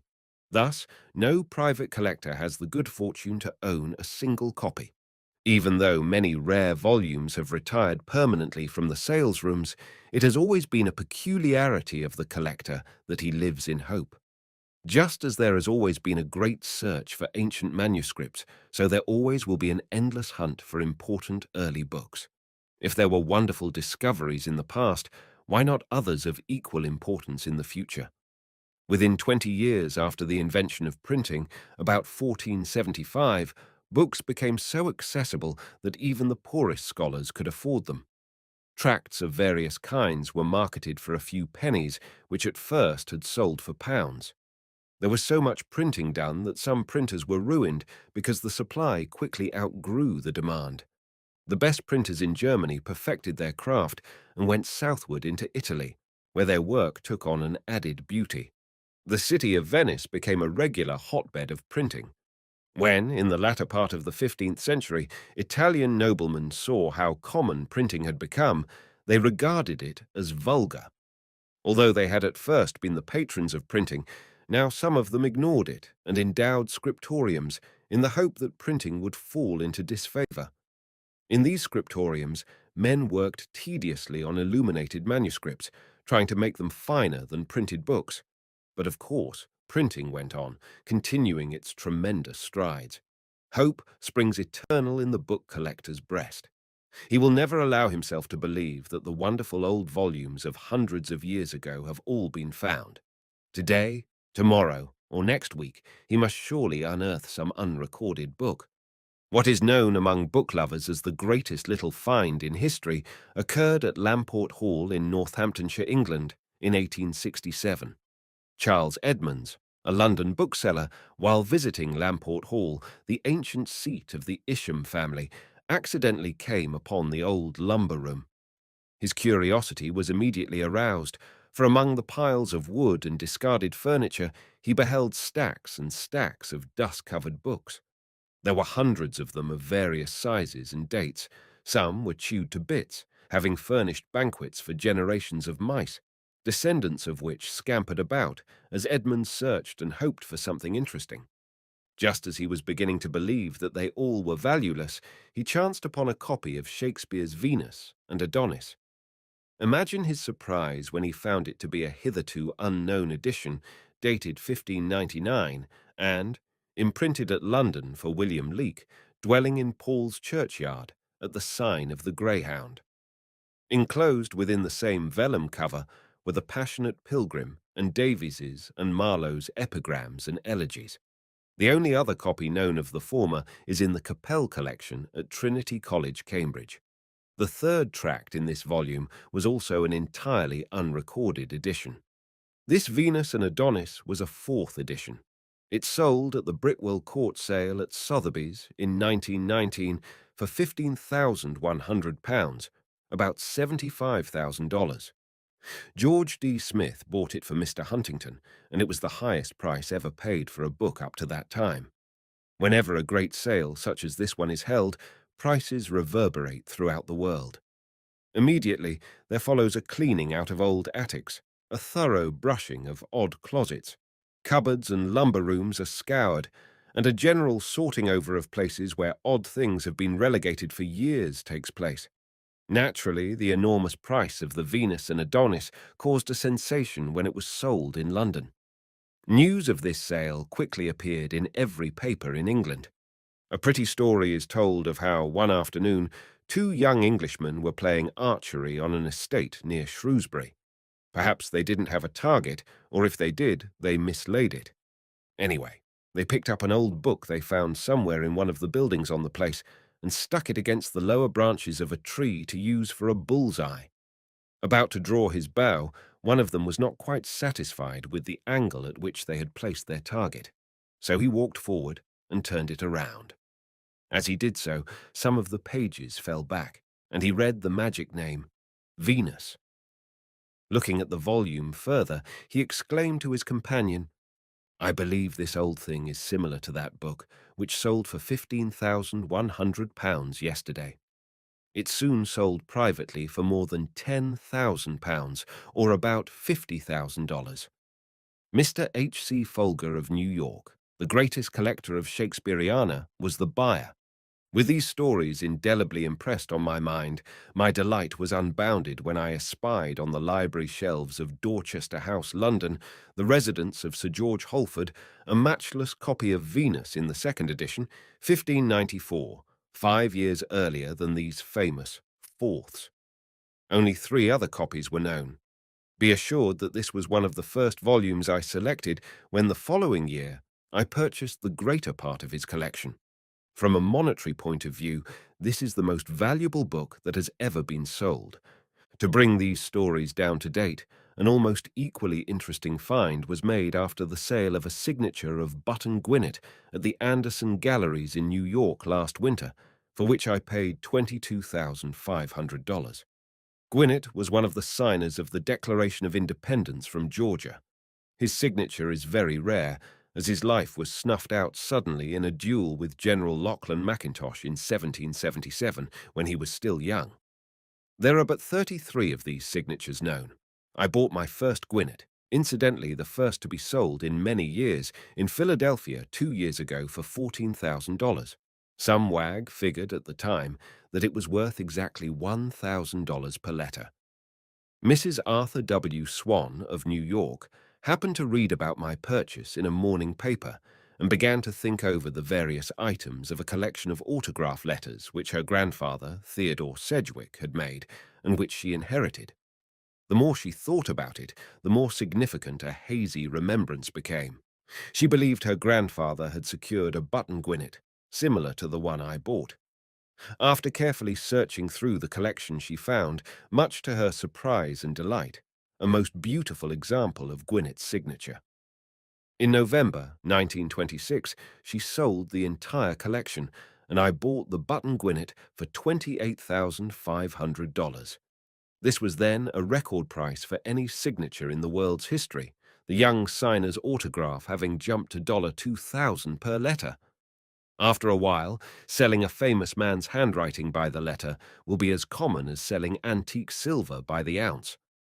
About 4 years ago, a firm of auctioneers in London was requested to sell a great mass of ordinary music belonging to the estate of a late English noblewoman.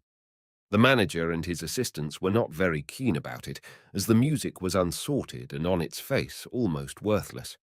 But they finally agreed to do it on the condition it should not require sorting. During the sale, a dealer bought one of the bundles. Later, he sold some of it to other dealers, saving several sheets for himself to take home. Some time passed, and one night he chanced to glance over the titles of these songs, catches, and other musical compositions. As he turned one of the pages, he fairly started from his seat. He could hardly believe his eyes. A quarto pamphlet it was, and most probably had been placed there years and years before, perhaps as a bookmark, by someone who did not realize its worth. It was a copy of posthumous fragments of Margaret Nicholson by Shelley. The author's name was not mentioned, but it was edited by Fitz-Victor, one of Shelley's pen names. Here it lay before him, in the original wrappers in which it was first published. Of course, the news of the discovery spread like wildfire. Later, this work sold for £1,210, approximately $6,000. Propagandist pamphlets written by Shelley are extremely rare and have turned up in the most extraordinary places. They were generally of an inflammatory or seditious nature, and he and Harriet had the habit of throwing them from the windows wherever they might be staying at the time, in the hope of hitting sympathetic targets. I should like to be struck by one of those missiles. Shortly after the war began, I was informed of a letter written by Amerigo Vespucci to be offered in the Morrison sale in London. It was the only known letter written by the man who gave his name to 2 continents. Previous to its finding, the only record of Vespucci's own writing was a receipt bearing his signature. Now, the early stages of the Great War were not exactly propitious times for auctions or any other sales. The buying public of England, as well as auctioneers, dealers, and collectors, all found their minds preoccupied with but one subject: war. Objets d'art, books, and manuscripts were put aside as playthings of a leisured hour, nor were they to be considered when relatives and friends were fast becoming a part of the war machinery, daily departing for France. So prices did the logical thing, tumbled. Although I was aware of the situation, I believed it impossible that this Vespucci letter could go for a low figure. Here was an unusual, magnificent autograph more than 4 centuries old. War? Why, it had known 100 wars. With little hope and less expectation, I cabled a bid of £2,500, about $12,500. The arrival of a reply a few hours later caused me pangs of fear. I tortured myself a few moments with delectable suspense. Was the letter mine or not? A momentous question. At last I gathered courage and read words which were too curt, too few to seem true. Not only was I the possessor of this most precious historical letter, but at what a price! A measly £395. It was almost impossible to realize that I had secured for less than $2,000 one of the greatest bargains in history. I was under a constant nervous tension until its arrival. When it finally came, I went with it into my library, locked the door, and settled down to decipher the old and decorative handwriting. Vespucci had written in Latin a somewhat grave and formal filial epistle to his father. He was in Trivio Mugelli at the time, October 18th, 1476. He comments on a commonplace book belonging to his uncle, Giorgio Antonio Vespucci. These commonplace books were frequently kept in the 15th century.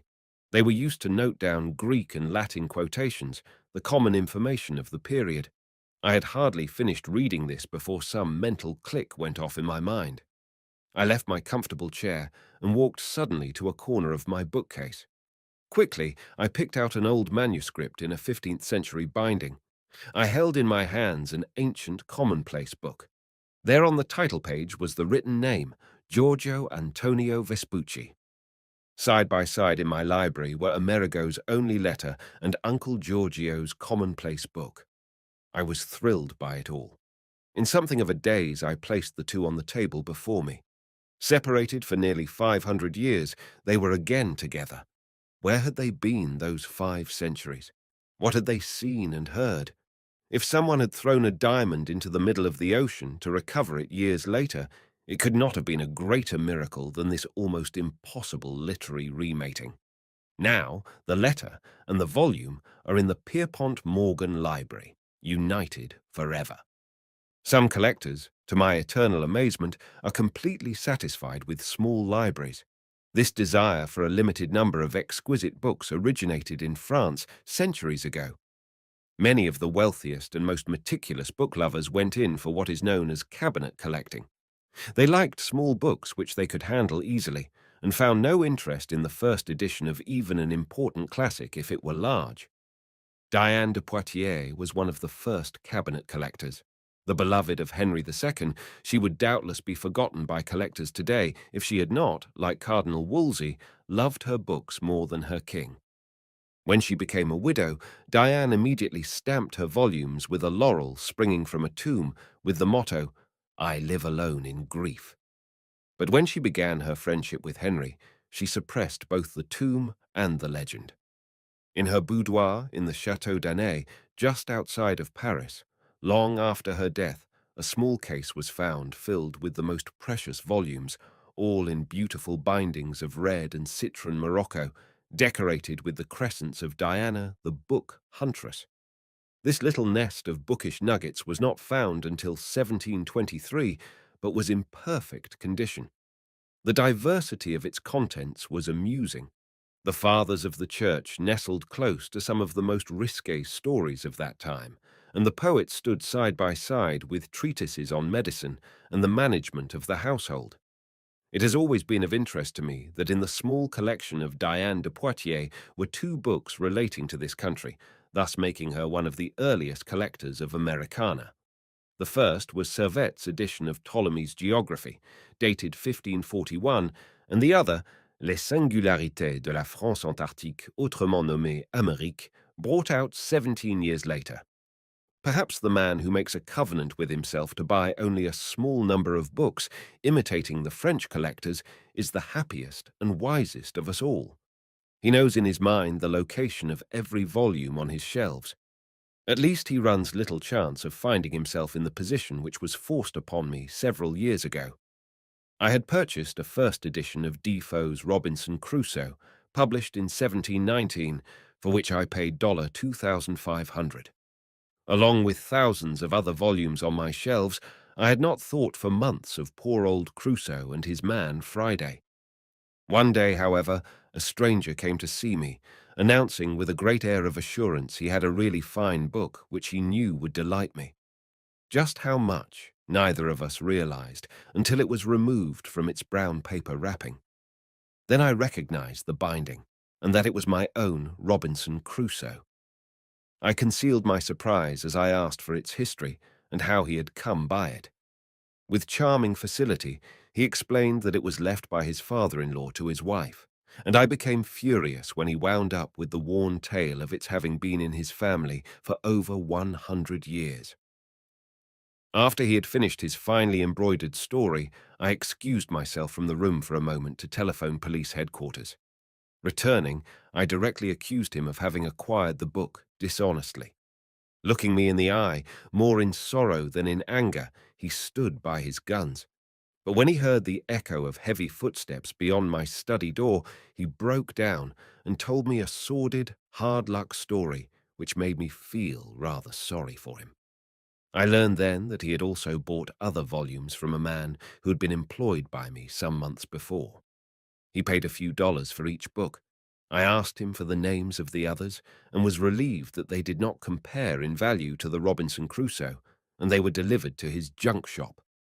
There was some wistful quality about this fellow.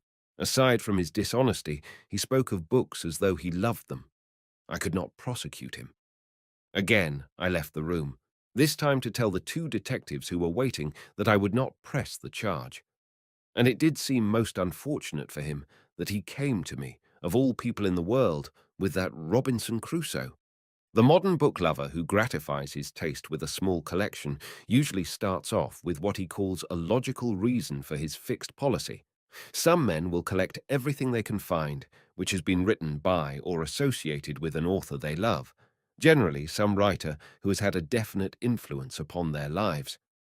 Thus there are men who gather every edition, pamphlet, manuscript, autograph, or personal relic of Burns, Shelley, Thackeray, or Dickens, to mention only a few.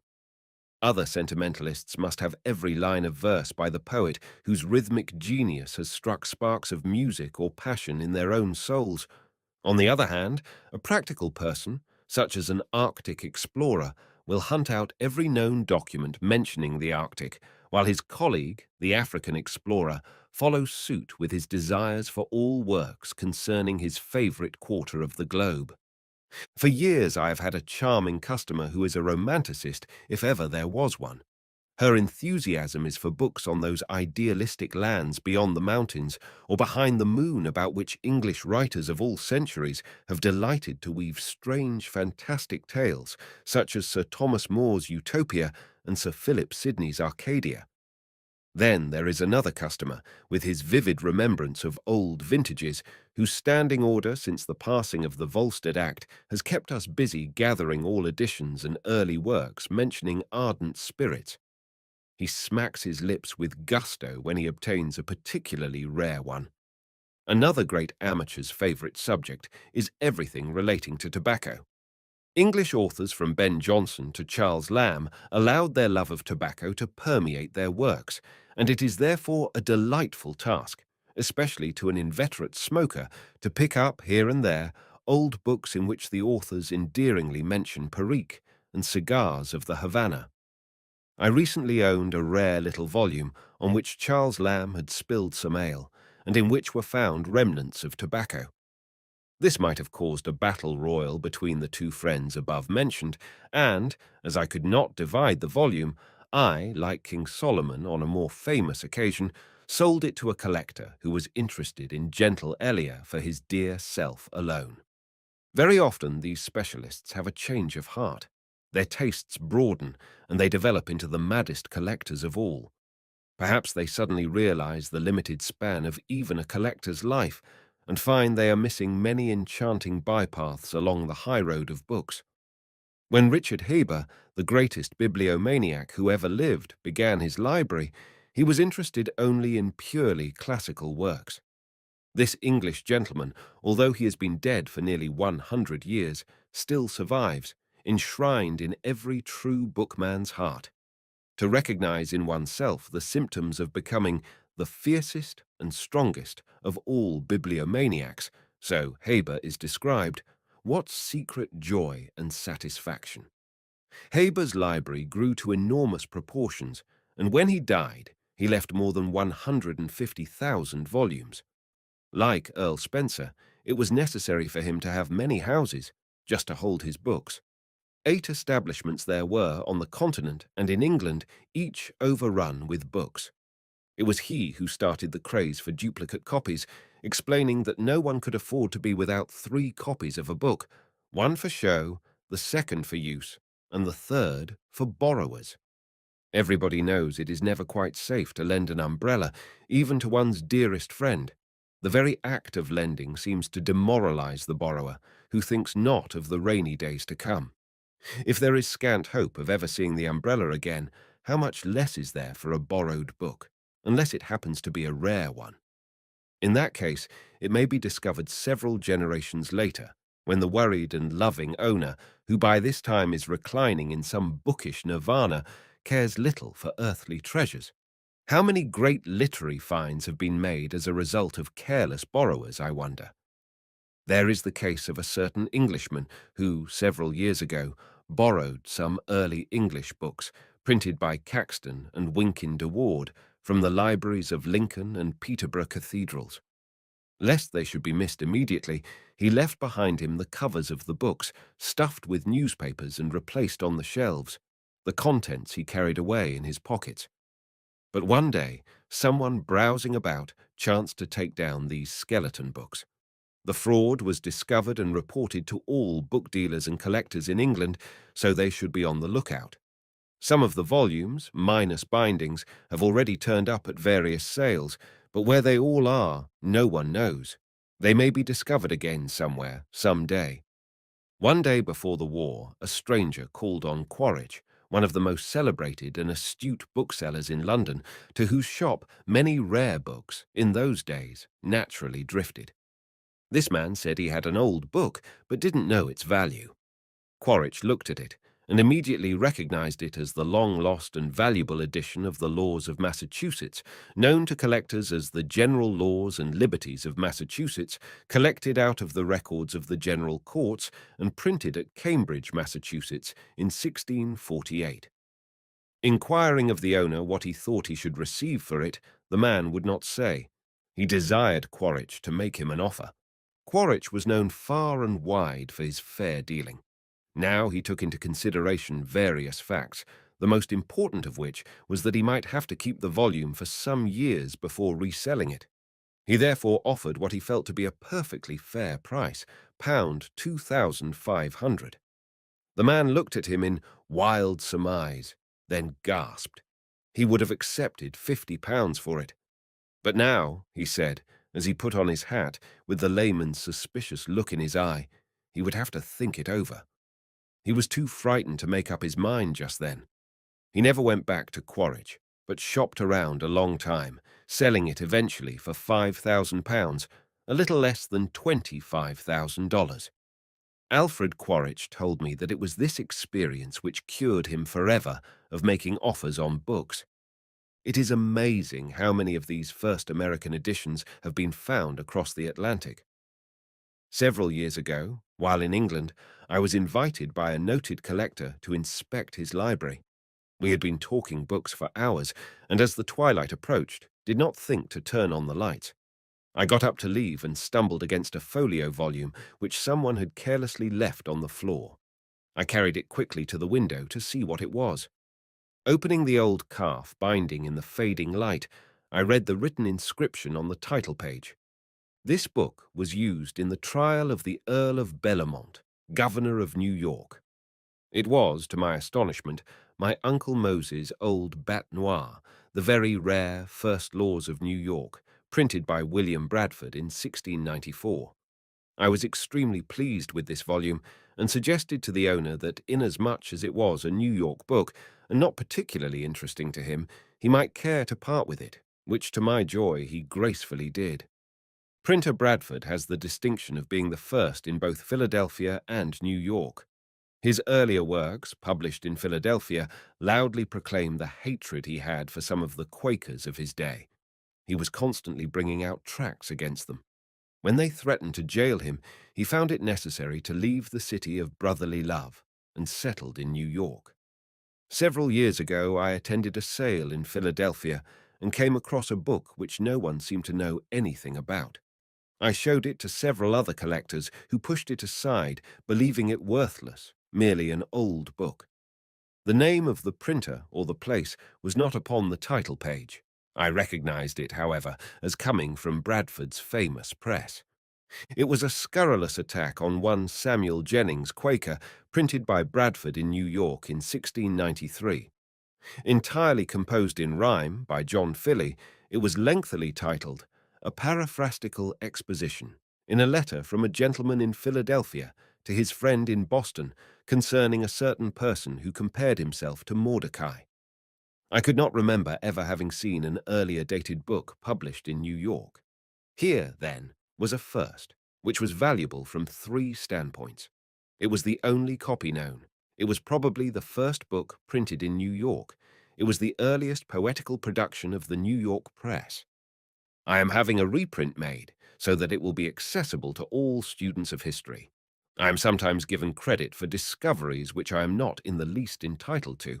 There are many old bookmen, true ferrets, who are always on the lookout for unusual things. They often bring their finds to me. In Paris, there is a whole tribe of book-seekers who infest the quays along the Seine, where quaint volumes are occasionally found. Collectors do not often have the good fortune to find great rarities there, but my friend Mitchell Kennelly has the distinction of making one of the greatest finds in bookish history. Many years ago, while walking on the left bank of the Seine, he picked up, for a few sous, Champlain's first book on the Indians of Canada, entitled Des Sauvages, issued in Paris in 1603. He kept it in his box at the Loto Club in New York for more than 2 years. The whole matter was forgotten until someone, accidentally mentioning old books on the American Indians, recalled to his attention the little volume resting so quietly in its solitary nook. Mr. Kennelly put it into an auction sale in 1907, and no one was more greatly surprised and elated than he when it sold for $2,900. This leads me to remember one of the most colorful incidents of my collecting career, an experience brought about through the consideration of a fellow bookman. It happened when I was in Boston, attending the dedication of the Harry Elkins Widener Memorial Library in 1914. I had arrived on an early train, so I decided to spend several pleasant hours on Park Street with my friend Charles Goodspeed. As I entered his shop, he came forward with the exclamation, "I have a manuscript in which you will be interested, I am sure." He disappeared into the back of his shop, and I waited, filled with curiosity. After a few moments, he returned and handed me a small piece of paper. As I read it, I could hardly believe that this was the first draft of Benjamin Franklin's famous epitaph, which is so dear to every lover of old books. At first, I was suspicious that it might be a clever forgery, but when Goodspeed explained that it came from the old and noted Aspinwall collection, I needed no further assurance. It was absolutely authentic, and eagerly I purchased it. This was Franklin's first attempt at writing his epitaph, dated 1728, and differed slightly in the wording from the fair copy which has been for many years in the Library of Congress in Washington. I brought it back to Philadelphia in great glee and showed it to Eddie Newton. In an ill-starred moment for him, and to his everlasting regret, he refused it. This is the only time, with one exception, which is another story, that I knew him to fall down. This epitaph has found its resting place in the magnificent Franklin collection of William S. Mason of Evanston, Illinois. Nothing better reveals the great American, the man whose sayings have helped the destinies of the New World, than this faded sheet of paper, where the master printer gives, in the parlance of his trade, this noble colophon. The body of B. Franklin, printer. Like the cover of an old book, its contents torn out and stripped of its lettering and gilding. Lies here food for worms. But the work shall not be lost, for it will, as he believed, appear once more in a new and more elegant edition, revised and corrected by the author.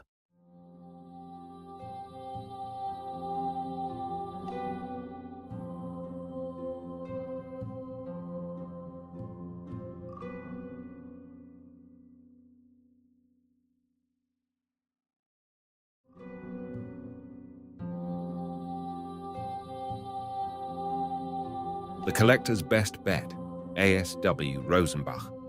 I don't give a tinker's damn about the money value. We were working, my Uncle Moses and I, in his crowded bookshop on the second floor of the ancient red brick building on Commerce Street in Old Philadelphia. Uncle Moses sat on top of a ladder before some shelves, arranging his volumes, while I endeavored to find an important document in his paper-stuffed desk. An old colored man, a messenger, had just staggered up the stairs to deliver an enormous package. It proved to be, as usual, a lot of crusty old books, and the last straw for me. I looked despairingly at my uncle. Where were these to find room? Each corner of the place, the chairs, tables, and his desk was already filled, and the shelves, of course, were laden. I sighed. Why was Uncle Moses forever buying, buying, buying, and never, hardly ever, selling? And what was all this newly arrived lot worth? It didn't look like much to me. It was then that he caught the trend of my thought and boomed at me from the other end of the room. I was, you must remember, only 16 at the time, and had yet to learn that a little knowledge is a dangerous thing. Uncle Moses quickly came down from his ladder and gloated proudly over the newly arrived pile of books. Then he fairly beamed as he turned to me. "My boy," he exclaimed, "Americana. That's the stuff to collect." He picked up a volume, opened to the yellowed title page, and read aloud. Here is a discovery of the Bermudas, otherwise called the Isle of Devils. It is the work of Sylvester Jordan, 1610. Americana. Even Shakespeare knew the fascination of it. It was this little book which in part inspired him to write The Tempest. He turned to light his old meerschaum pipe, and as he did so, his battered, picturesque top hat, which had stood crowded between a row of books and the wall, fell to the floor. I felt a savage glow of delight at this mishap, but Uncle Moses ignored it. He was on a favorite subject, and he had his most appreciative audience, me. Although I had not been born with a caul over my face, he felt I had second sight for books, and he delighted to catch my imagination as a fair wind takes a sail, filling it now this way, now that. It was something of a relaxation for him. Heaps of people, he continued, can't seem to get it into their heads that there is just as much drama in the history of our own country as in any of the old world empires. Hasn't my friend Prescott made the conquerors of Mexico and Peru live before our eyes? Talk about William the Conqueror. What is the matter with Columbus, Cortes, and Pizarro? I was thrilled now, thrilled to the marrow when he talked like that, and with gratification he watched me as I stood there transfixed. Think of the capture of the last Inca. Why, it is far more exciting than the Battle of Agincourt. It outweighs even Shakespeare's graphic description in King Henry V. He stopped for a moment, his penetrating dark eyes sparkling with excitement. But it is not only the battles, the political intrigues, he went on. The early history of our great industries is just as important. For instance, the old 49ers records of the first discovery of gold in California, the beginning of the steel mills, the first railroad prospectuses, all this country's gigantic domestic activities. My boy, I envy you the years ahead in which you will discover for yourself the color, the romance, the mystery of your country's history. Time has proved to me that my uncle prophesied well when he said that Americana would have a unique and splendid place in the book world. And although his prophecies were made many years ago, it is not too late today to start collecting Americana. But of course, tomorrow it may be. They get scarcer every day. They will never be any cheaper. And of one thing you may be sure, the value of Americana will increase with the rising fortunes of America. So many of the books and documents on which history is based have been absorbed by public libraries and by historical societies that the available source material itself has dwindled.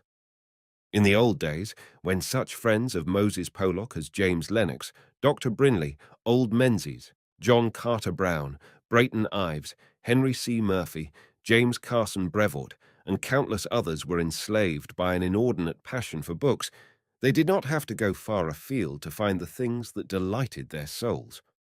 The most precious relics were to be found almost at their doorsteps.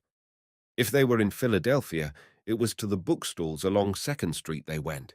In New York, to the drowsy old shops of Lower Broadway.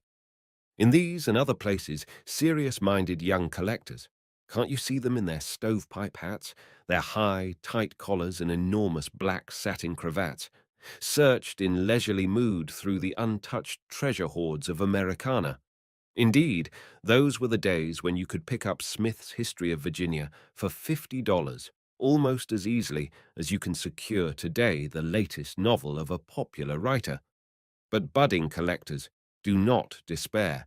Who knows but there are nuggets hidden this very minute at your hand, hidden only because you do not realize their potential value. Things which are considered valueless today may soar high in favor in the near future. You know that our grandfathers, not to mention their sisters and their cousins and their aunts, could have bought the autograph letters of such historical figures as Lincoln, Grant, Lee, and Jefferson Davis for a few dollars during the years that immediately followed the Civil War. And it was not until 20 years later that collectors began to gather together everything they could find concerning Lincoln, for it was not until then that he became a figure permanently great in the thoughts of the people.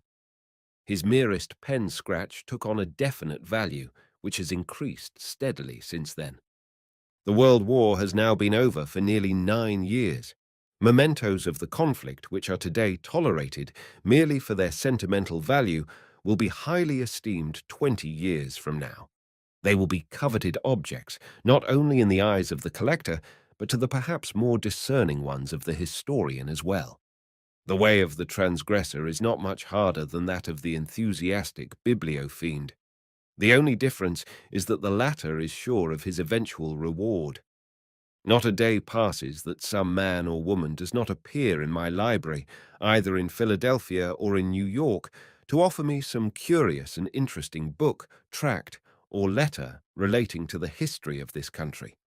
Very often, I have to pay heavily for certain desirable documents.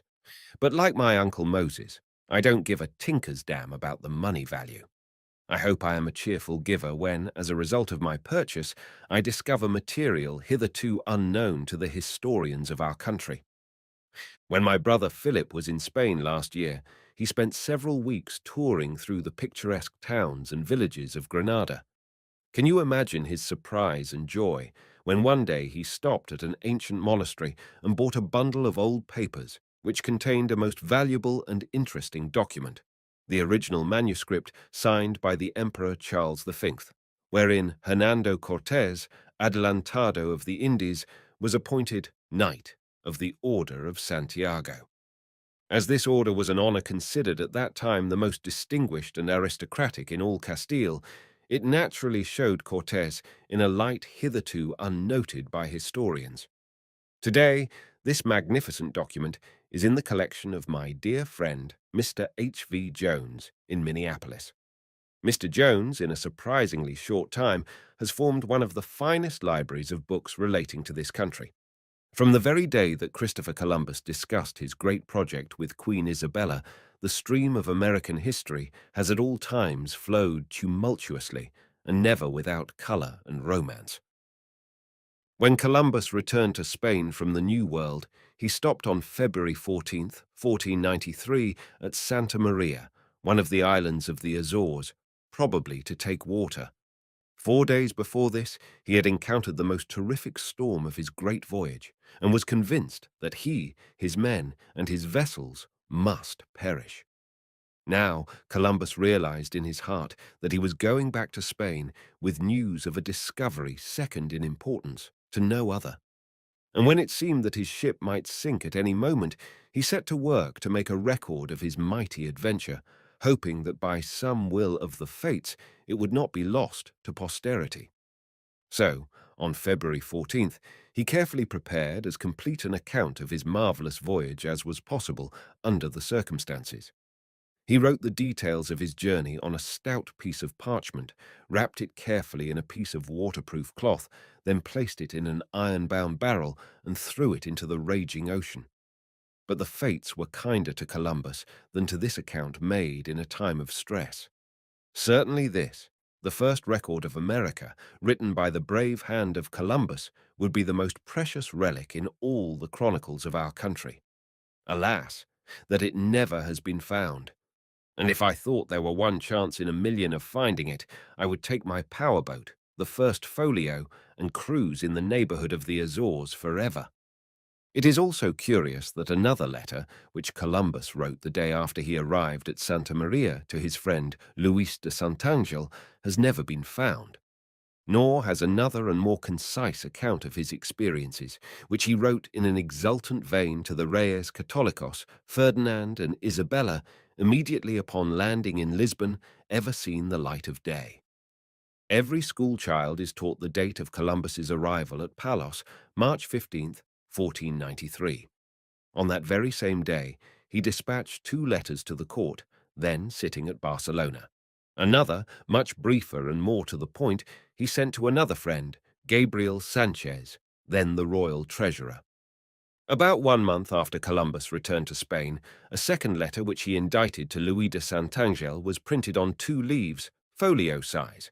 Evidently, these were sent out in all directions and must have been in great demand. You can well realize that the excitement created by the publication of his stupendous discovery was tremendous. And yet, it is very strange that but 1 copy of the entire edition has survived. These 2 leaves are the actual cornerstone of American history.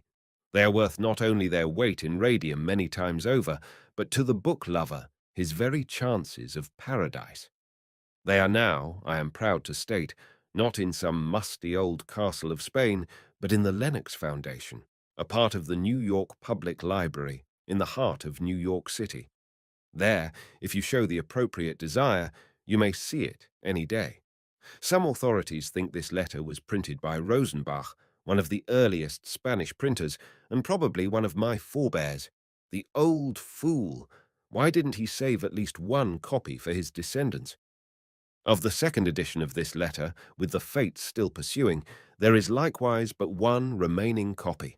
Today it reposes in a very safe place, the Ambrosian Library in Milan. The present Pope, Pius V, who should be the patron saint of all modern book collectors, was first the assistant in this library, and finally the librarian. In bygone years, his knowledge of books and his infectious enthusiasm inspired many a bookman. How it must have delighted him to have this great letter of Columbus in his care. Edition after edition of the first Columbus letter soon appeared. The news was so astounding that all who could read wanted to see for themselves the discoverer's own description of this amazing new land. 4 editions appeared in Rome, 2 in Bâle, 3 in Paris, and 1 in Antwerp. These were all published in Latin or Italian. Florence printed the news 4 separate times. Strange to relate, the first edition in German did not appear until 1497.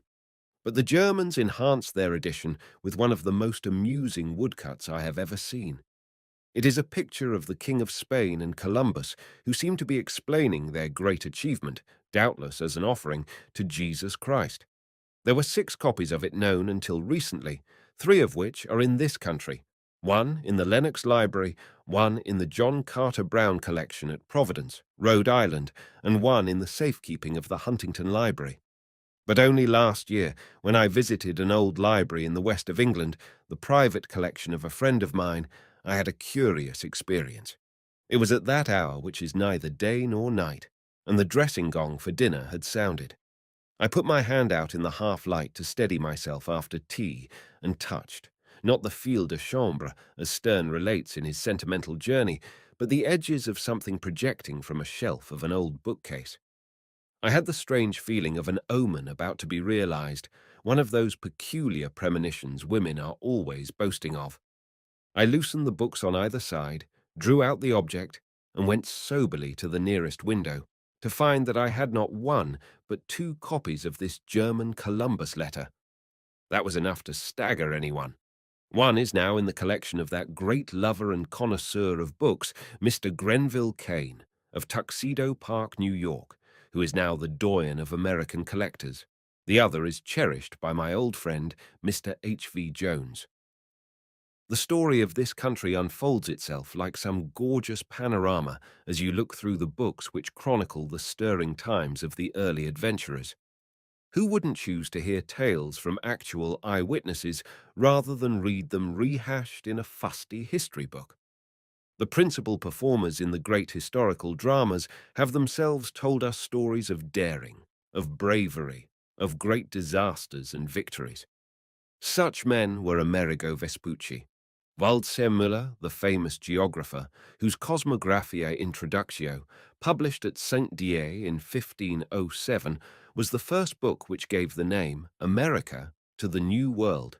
Peter Martyr, the first historian of the Indies, who described the voyages of his friends and contemporaries, Columbus, Vasco da Gama, Magellan, Cabot, and Vespucci. Martyr's Decades of the New World should quicken the pulse of every lover of American history, for it contains most of the knowledge we have of the very earliest inventions, as they were called. Elsewhere I have told of my purchase of the Ellsworth copy of the Gutenberg Bible. Included in the lot with it was one of the earliest charts showing the east coast of America. It dates around 1501-02. I was present at the sale of this famous map, known as the King Hami chart, when it brought $17,600 and was one of the unhappy underbidders thereon. I thought it was lost to me and my heirs forevermore. However, when the Ellsworth collection was sold, I radioed my bid from mid-Atlantic and secured it. Early Portolano charts, as these first navigators' maps are called, are extremely interesting. They indicate, step by step, the latest discoveries as they were made. You can see for yourself, if you follow the development from the first faint coastlines on the earliest charts to the recognizable later outlines, the wonderful progress made by various explorers in less than a century. Every year, new ports, new bays, new islands, new harbors of refuge are seen. The first mariners in the waters of the new islands, as they were called, sent their original and very rough working charts, made from the actual observations of pilots, to the great cartographers in Spain and Italy. Those men were really artists. Baptista Agnesi was one of the most famous of the chart makers. He and his colleagues all produced beautiful, illuminated atlases containing elaborately decorated maps, gorgeously bound, which they sold to the great princes and merchants of the day. The maps were much in demand as table books for the libraries of wealthy men, but there are very few of the first drafts of the early maps left. The rolls of parchment which originated in the rough pilot house of an early sailing vessel were often damaged by ocean spray and rat's teeth. Under such conditions, they could last but a short while. Probably not 5 altogether survive. Yet lately, I have had the unexampled good fortune to obtain 2 actual pilot's charts. The first one was used on the voyage of Cortés. The other must have accompanied Pizarro on his magnificent conquest of Peru. The former shows but the barest outline of the coasts of the 2 Americas. The second, only 15 years later, presents a much more detailed diagram of the shores, indicating the advance in geographical knowledge during this brief period. Probably the 2 finest and most highly finished examples of the mapmaker's art are 2 table books, the Spitzer chart in the John Carter Brown Library at Providence and the famous Jacques Cartier Atlas in the collection of the late Henry E. Huntington. Another magnificent collection of Portolano charts is in the library of the Hispanic Society in New York City, formed by the great student and collector Mr. Archer M. Huntington. Now, the young book enthusiast, if he has a limited amount of money, must not feel out of the running when he sees that many of the rarer examples of Americana are beyond his means.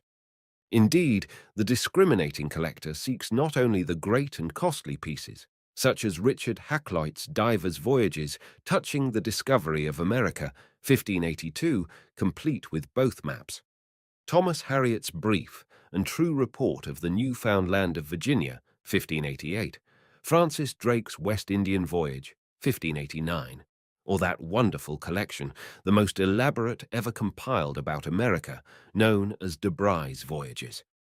Of course, everyone would like to secure these descriptions of the early discoveries. Such fascinating accounts as those bequeathed to posterity by Fray Bartolomé de las Casas, the first real historian of the Spanish conquest, and his successor, Chiesa de Leon, these will always be coveted. It goes without saying. It is the little things, however, that I think most appealing. For instance, within the past few months, I found and purchased the first tailor bill in the New World.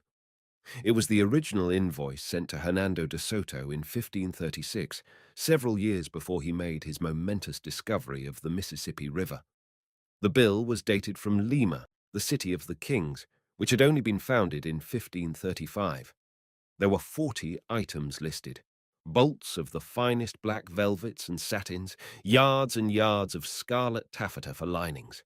Can you see the great conquistador flashing his way through some primeval jungle, clad like the king's courtier that he was, even in the wilderness? But to me, the most startling thing about this bill of $1,400 for 1 month's raiment is that it was receipted. How the tailors on Fifth Avenue would gloat over this relic of their earliest predecessor. Perhaps some way will be found to make a facsimile of the first receipted weapon of their trade. It should be hung in every tailoring establishment along the avenue as a gentle reminder to tardy patrons. Although the clothes and the tailor who made them, as well as the customer who wore them, have all long since evaporated, Juan Ruiz, the tailor's name, will live. It is forever connected with the distinguished name of Hernando de Soto, the discoverer of the Mississippi. Virginia in the early days included practically all the English possessions in America. Consequently, New England was part of Virginia.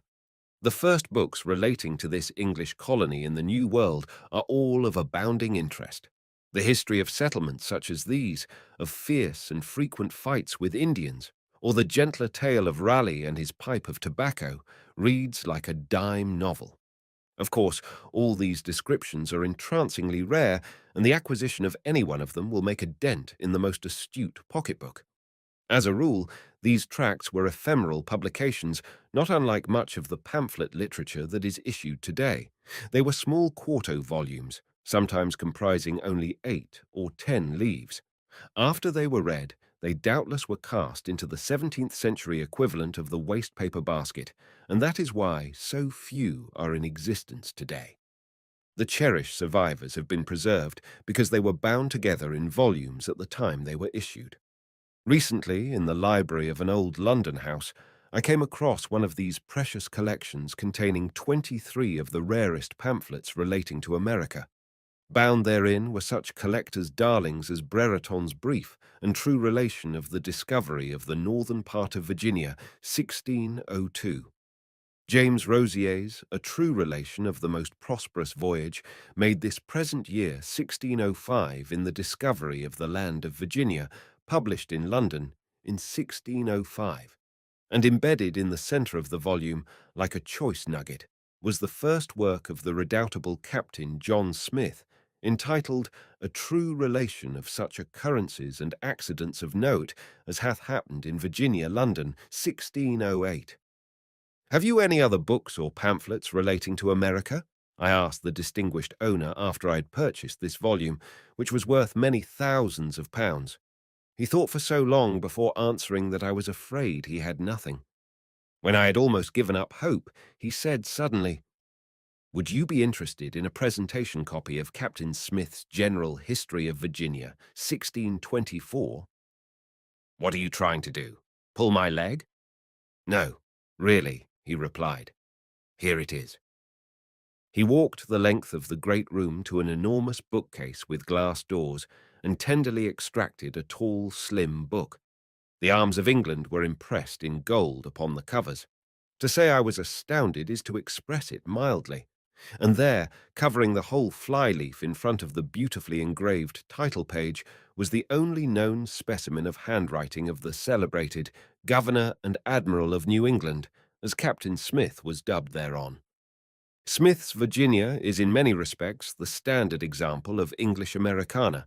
The narrative is trippingly told, and if Captain Smith exaggerates and invents, so much the better. He is the prime storyteller among historians. Were he alive today, he would probably prove himself the greatest scenario writer of all time, especially if he wrote colorful thrillers filled with action, such as the Pocahontas episode. Here it is in part. The Queen of Appomattox was appointed to bring him water to wash his hands, and another brought him a bunch of feathers instead of a towel to dry them. Having feasted him after their best barbarous manner they could, a long consultation was held. But the conclusion was, 2 great stones were brought before Powhatan. Then, as many as could laid hand on him, dragged him to them, and thereon laid his head, and being ready with their clubs to beat out his brains, Pocahontas, the king's dearest daughter, when no entreaty could prevail, got his head in her arms, and laid her own upon his to save him from death. Whereat the emperor was contented he should live to make him hatchets, and her bells, beads, and copper. I myself like best his touching note about the first white child born in British America. And the 18th Eleanor, the governor's daughter and wife to Ananias Dare, was delivered of a daughter in Roanoke, which, being the first Christian there born, was called Virginia. The early history of the settlement of New England according to its present bounds is perhaps more austere than the narrative of Ponce de Leon in Florida or the exploits of Jacques Cartier in New France. Nevertheless, the story contains many soul-stirring incidents. It is as chock-full of romantic relations as the 1001 Nights. No one realized this more clearly and beautifully than Nathaniel Hawthorne. A dear friend of mine and one of the most discriminating and earnest collectors in this country, whose judgment in any matter of taste is final, owns the Hawthorne family copy of William Hubbard's narrative of the troubles with the Indians in New England, printed in Boston by John Foster, 1677. It is in its original sheep binding. This book had been the cherished property of the Hawthorne family of Salem for 250 years. The name of the first emigrant founder of the family is at the top of the title page, William Hawthorne, Sr., his book, 1677. It is he who is described in the introduction to the Scarlet Letter as grave, bearded, sable-cloaked, with his Bible and his sword.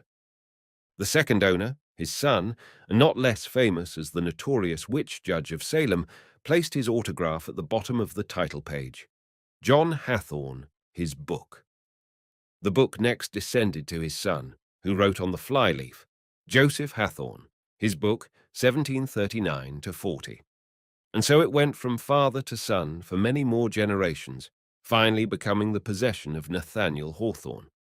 After his name, in which he reinserted the original W, he wrote, given him by his kinswoman, Miss Susan Ingersoll, 1838. Few old books of intrinsic value have a record of ownership as direct and interesting as this. From Major William Hawthorne, the founder of the family, who led more than one expedition against the Indians, to Nathaniel Hawthorne, the gentlest of men, is indeed a far cry.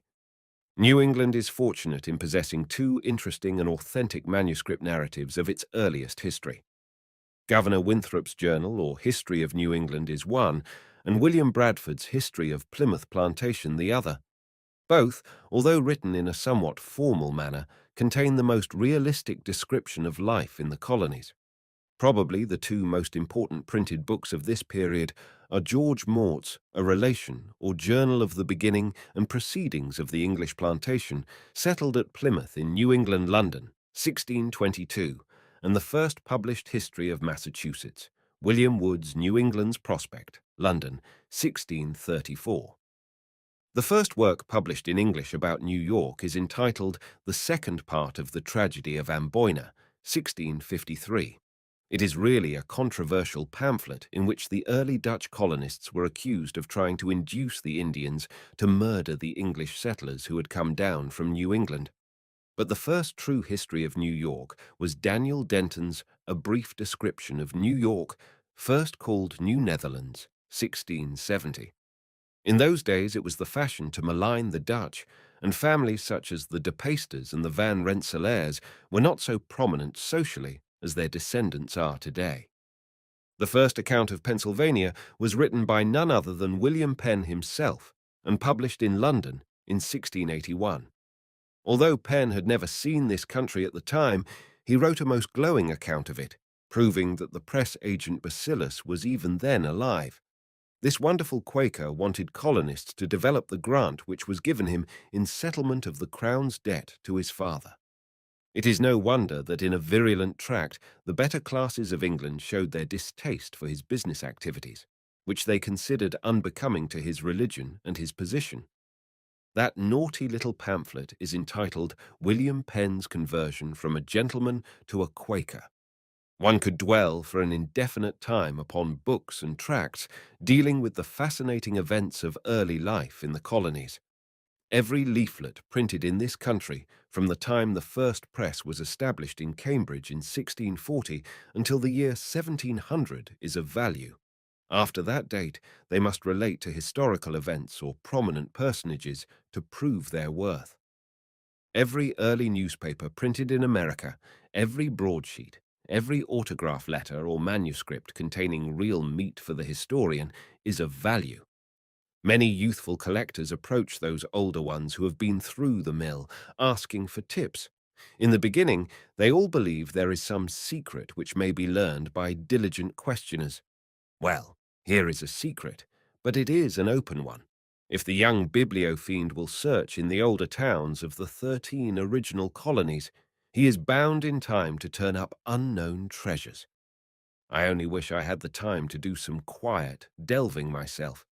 Do not forget that all material relating to the history of the West is just as important as that of the Eastern states, often more picturesque and perhaps even more romantic.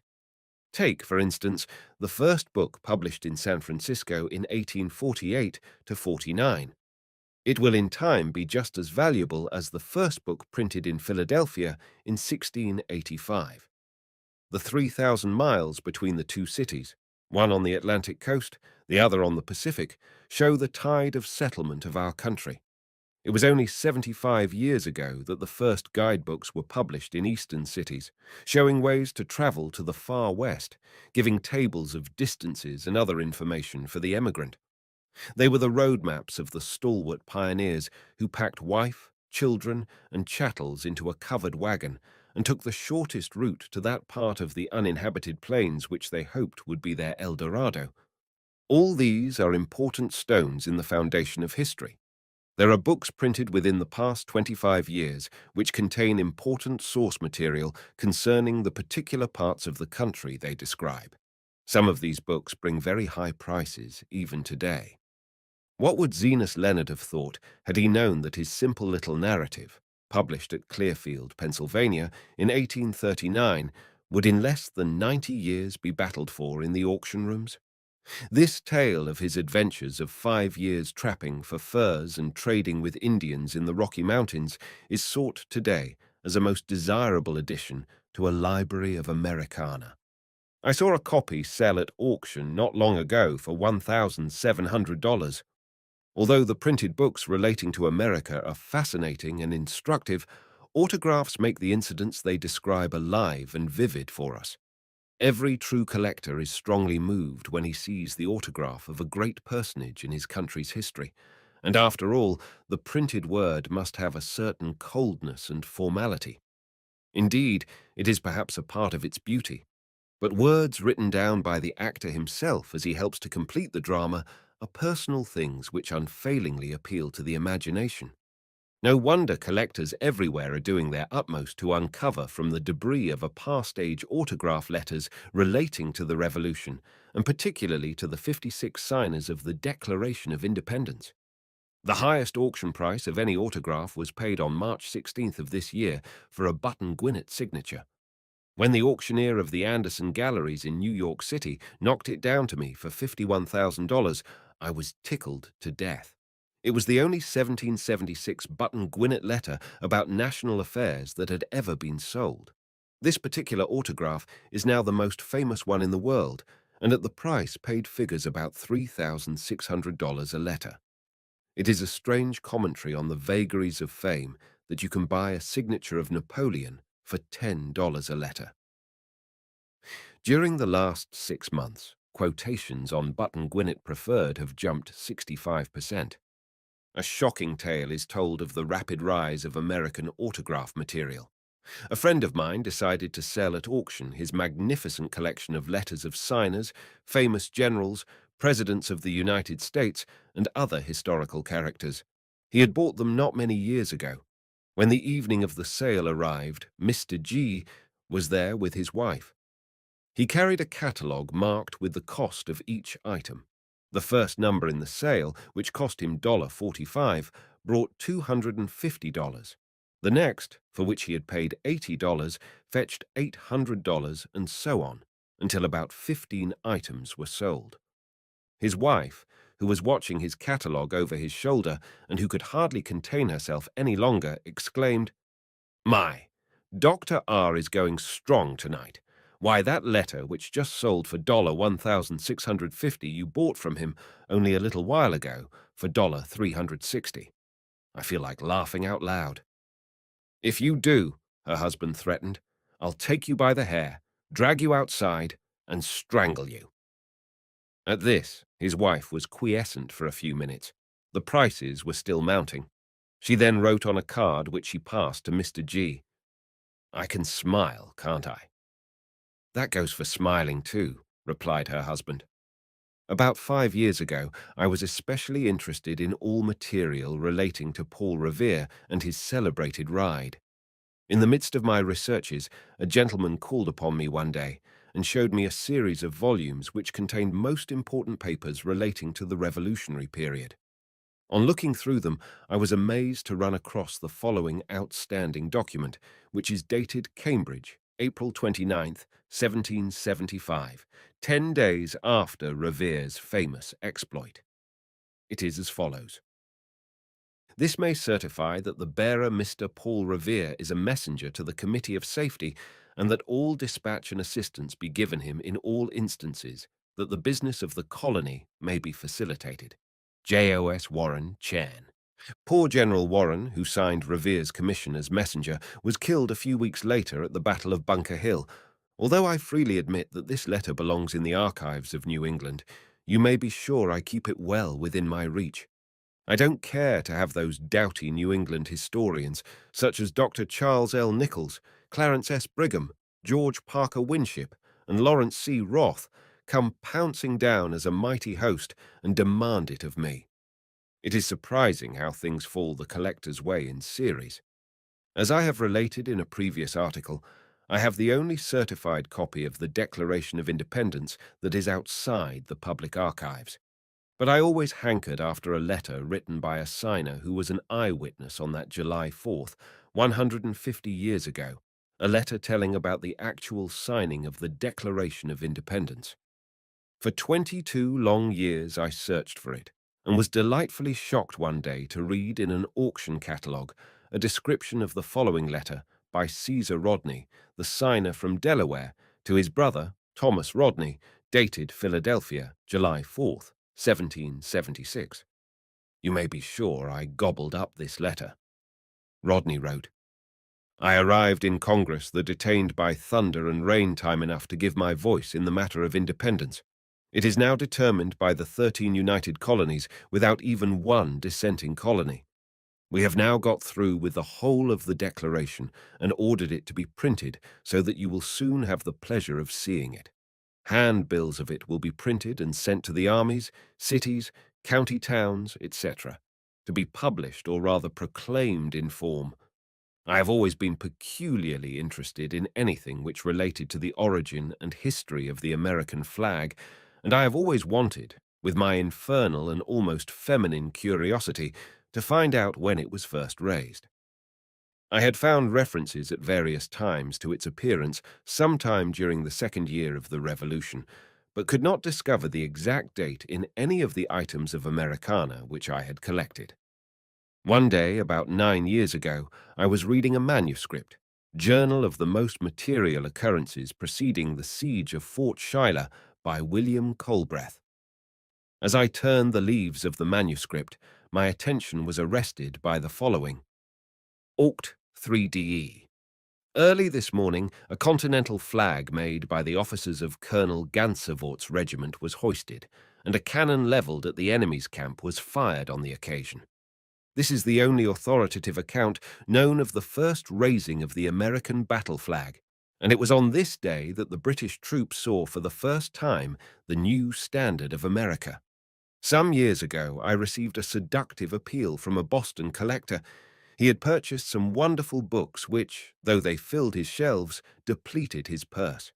And yet he could still write, "Dear Doctor, please tempt me." How often do I wish the sirens would tempt me, especially if the little charmers were in the form of autograph letters and manuscripts relating to Lincoln and his time. Believe me, I'll never be too old to be caught by their allure. Of all periods in American history, none is more inspiring and dramatic than that of the Civil War. It is one of the most kaleidoscopic times in all history, with three men of outstanding character in it: Abraham Lincoln, Ulysses S. Grant, and Robert E. Lee. Any scrap of material relating to them is bound to increase in value. Lincoln letters today are rarer than Washington's, and nearly all of his great pieces are written in his own hand. Of course, collectors prefer what are known as ALS, autograph letter signed, instead of the LS, or letter merely signed by Lincoln, that is, not in his handwriting, but written by an official clerk. Thank God, those were the days before the typewriter, and every letter contains an intimate appeal which the machine can never give. That puts me in mind of a good one. About 3 months ago, a lady came to see me in New York and asked to be shown some Lincoln letters. I used the cataloguer's phrase and spoke of holographs, fair copies, ALS, and the usual rigmarole of the collector. I then exhibited before her interested eyes a letter of Lincoln's which I treasured, because it is perhaps the only one in which Lincoln swore. It was addressed to John T. Stewart, his law partner, dated Vandalia, Illinois, February 14th, 1839, and he refers to a man named Ewing as follows. "Ewing won't do anything. He is not worth a damn. Your friend, A. Lincoln." The lady exclaimed, "I know what you mean by Alice. I did not understand you at first. You mean Abraham Lincoln swore." Americana really is the collector's best bet. I can never be too grateful to Uncle Moses for his advice to me. I have kept zealously almost every piece relating to the Civil War, and I think that I have succeeded in the past 30 years in gathering the finest collection relating to it, except the National Collection in Washington. I have such remarkable Lincoln documents as his first draft of the Emancipation Proclamation, entirely in his autograph, written 6 months before it was finally put into operation on January 1st, 1863, his famous Baltimore address, in which he gives his celebrated definition of liberty, the original manuscript of his speech about the formation of the Republican Party, and many other pieces of the greatest historical significance which can never come a collector's way again. I cannot resist giving Lincoln's speech on the party of which he was the most illustrious leader. Upon those men who are, in sentiment, opposed to the spread and nationalization of slavery rests the task of preventing it. The Republican organization is the embodiment of that sentiment, though as yet it by no means embraces all the individuals holding that sentiment. The party is newly formed, and in forming, old party ties had to be broken, and the attractions of party pride and influential leaders were wholly wanting. In spite of all differences, prejudices, and animosities, its members were drawn together by a paramount common danger. They formed and maneuvered in the face of the disciplined enemy and in the teeth of all his persistent misrepresentations. Of course, they fell far short of gathering in all of their own, and yet, a year ago, they stood up, an army over 1,300,000 strong. That army is, today, the best hope of the nation and of the world. Their work is before them, and from which they may not guiltlessly turn away. I have spoken of the unfurling of the first American battle flag. The following is Lincoln's beautiful acknowledgment of a flag sent him by some ladies of a patriotic society. Executive Mansion, August 10th, 1863. Permit me to return my grateful acknowledgments to the fair manufacturer and generous donors of the beautiful present which accompanies their note of the 20th of July. If anything could enhance to me the value of this representation of our national ensign, so elegantly executed and so gracefully bestowed, it would be the consideration that its price has been devoted to the comfort and restoration of those heroic men who have suffered and bled in our flag's defense. We never should, and I am sure never shall be niggard of gratitude and benefaction to the soldiers who have endured toil, privations, and wounds, that the nation may live. Yours very truly, A. Lincoln.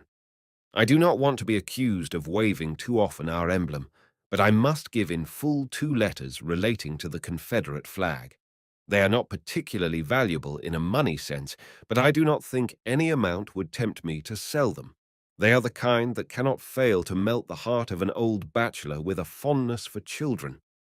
The first is addressed by General Leroy P. Walker, Secretary of War in the Confederate Cabinet, to General Beauregard, from Richmond, Virginia, September 14th, 1861, and says, My dear General, the enclosed note from my little daughter was written by her without suggestion or alterations in any way, and the design for a flag is entirely her own conception. She has insisted so strongly on sending it to you that I did not feel at liberty to refuse her. I consent the more readily, because I am sure you will appreciate it in the spirit in which it is sent. She signs herself with the usual vanity of her sex, daughter of the Secretary of War, and this gives me the opportunity to say that my official connection with the army is about to terminate, having tendered my resignation to the President a few days since. What I have done in this office has been honestly done, and when the history of this war is written, I feel that the laggard justice of popular approval will be bestowed. I am, etc. Most truly, your friend L.P. Walker. And here is the second letter. General Beauregard. I send you a design entirely my own for a Confederate flag.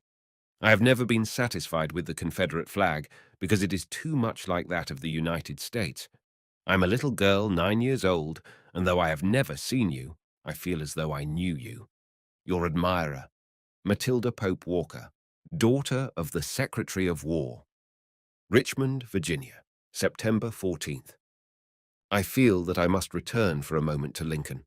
Although I have letters of the greatest historical import, not only from the martyr president himself, but from nearly all his generals and members of his cabinet, I prefer the notebook of Surgeon C.S. Taft, who was at Lincoln's bedside at the time of his death. You can hear in it not only the last tragic heartbeats of one of the truly great characters of all time, but the knell of a soul-stirring epoch. The meagre words that follow, extracted from the notebook, are to me more moving than all the fine writing in the world. The wound ceased to bleed or discharge about 5:30 a.m., and from that time the breathing was stertorous, but gradually increased in frequency and decreased in strength up to the last breath, which was drawn at 21 minutes and 55 seconds after 7. The heart did not cease to beat until 22 tens past 7. My hand was upon the President's heart, and my eye upon the watch of the Surgeon General who was standing by my side. The finest character after Lincoln in the whole Civil War was undoubtedly that great gentleman and descendant of gentlemen, Robert E. Lee. From my school days I had read of his life of nobility and sorrow. The letter in which he resigned his commission, addressed to General Winfield Scott, who commanded the American army, has always been to me the highest example of patriotism and the soldier's ideal credo. The words, "Save in defense of my native state, I never desire again to draw my sword," have been indelibly impressed upon every mind. I know of no letter that I would sooner possess than this, but it was 30 years before I could finally call it my own. I give it here without further comment. Arlington, Washington City, P.O. The 20th of April, 1861. Lloyd, Jens Winfield. Scott, General. Since my interview with you on the 18th inst., I have felt that I ought no longer to retain my commission in the army. I therefore tender my resignation, which I request you will recommend for acceptance. It would have been presented at once, but for the struggle it has cost me to separate myself from the service to which I have devoted all the best years of my life, all the ability I possessed. During the whole of that time, more than 30 years, I have experienced nothing but kindness from my superiors, the most cordial friendship from my companions. To no one general have I been so much indebted as to yourself for uniform kindness and consideration, and it had always been my urgent desire to merit your approbation. I shall carry with me to the grave the most grateful recollections of your kind consideration, and your name and fame will always be dear to me. Save in the defense of my native state, I never desire again to draw my sword. Be pleased to accept my most earnest wishes for the continuance of your happiness and prosperity, and believe me most truly, yours, Robert E. Lee. 4 years elapsed. The war was over. General Lee had surrendered. The following letter, which I hold to his old friend, General Beauregard, is one of the finest letters ever written by the hand of man. Lexington, Virginia. The 3rd of October, 65. My dear General, I am glad to see no indication in your letter of an intention to leave the country. I think the South requires the aid of her sons now more than at any period of her history. As you ask my purpose, I will state that I have no thought of abandoning her unless compelled to do so. After the surrender of the Southern armies in April, the revolution in the opinions and feelings of the people seemed so complete, and the return of the Southern states into the union of all the states so inevitable, that it became, in my opinion, the duty of every citizen, the contest being virtually ended, to cease opposition, and place himself in a position to serve the country. I, therefore, upon the promulgation of the proclamation of Pres Johnson, which indicated apparently his policy in restoring peace, determined to comply with its requirements, and on the 13th of June applied to be embraced within its provisions.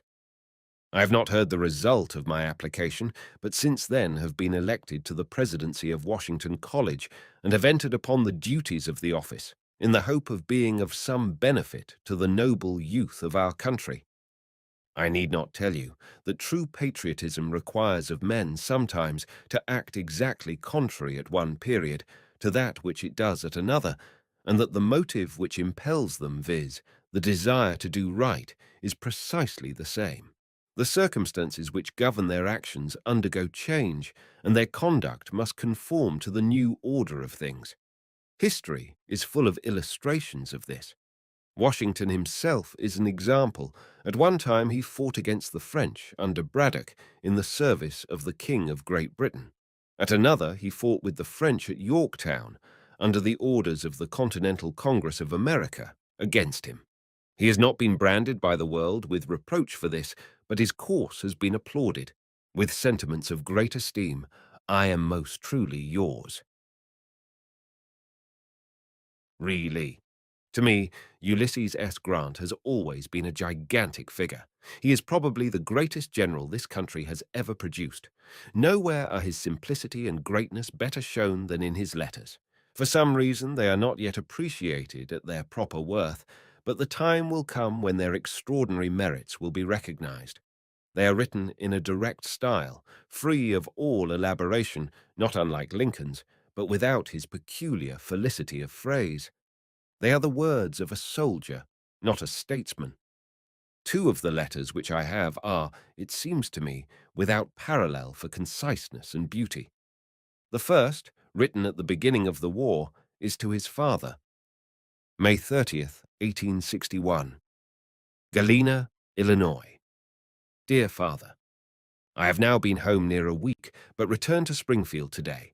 I have tendered my services to the government and go today to make myself useful, if possible, from this until our national difficulties are ended. During the 6 days I have been at home, I felt all the time as if a duty was being neglected that was paramount to any other duty I ever owed. I have every reason to be well satisfied with myself for the services already rendered, but to stop now would not do.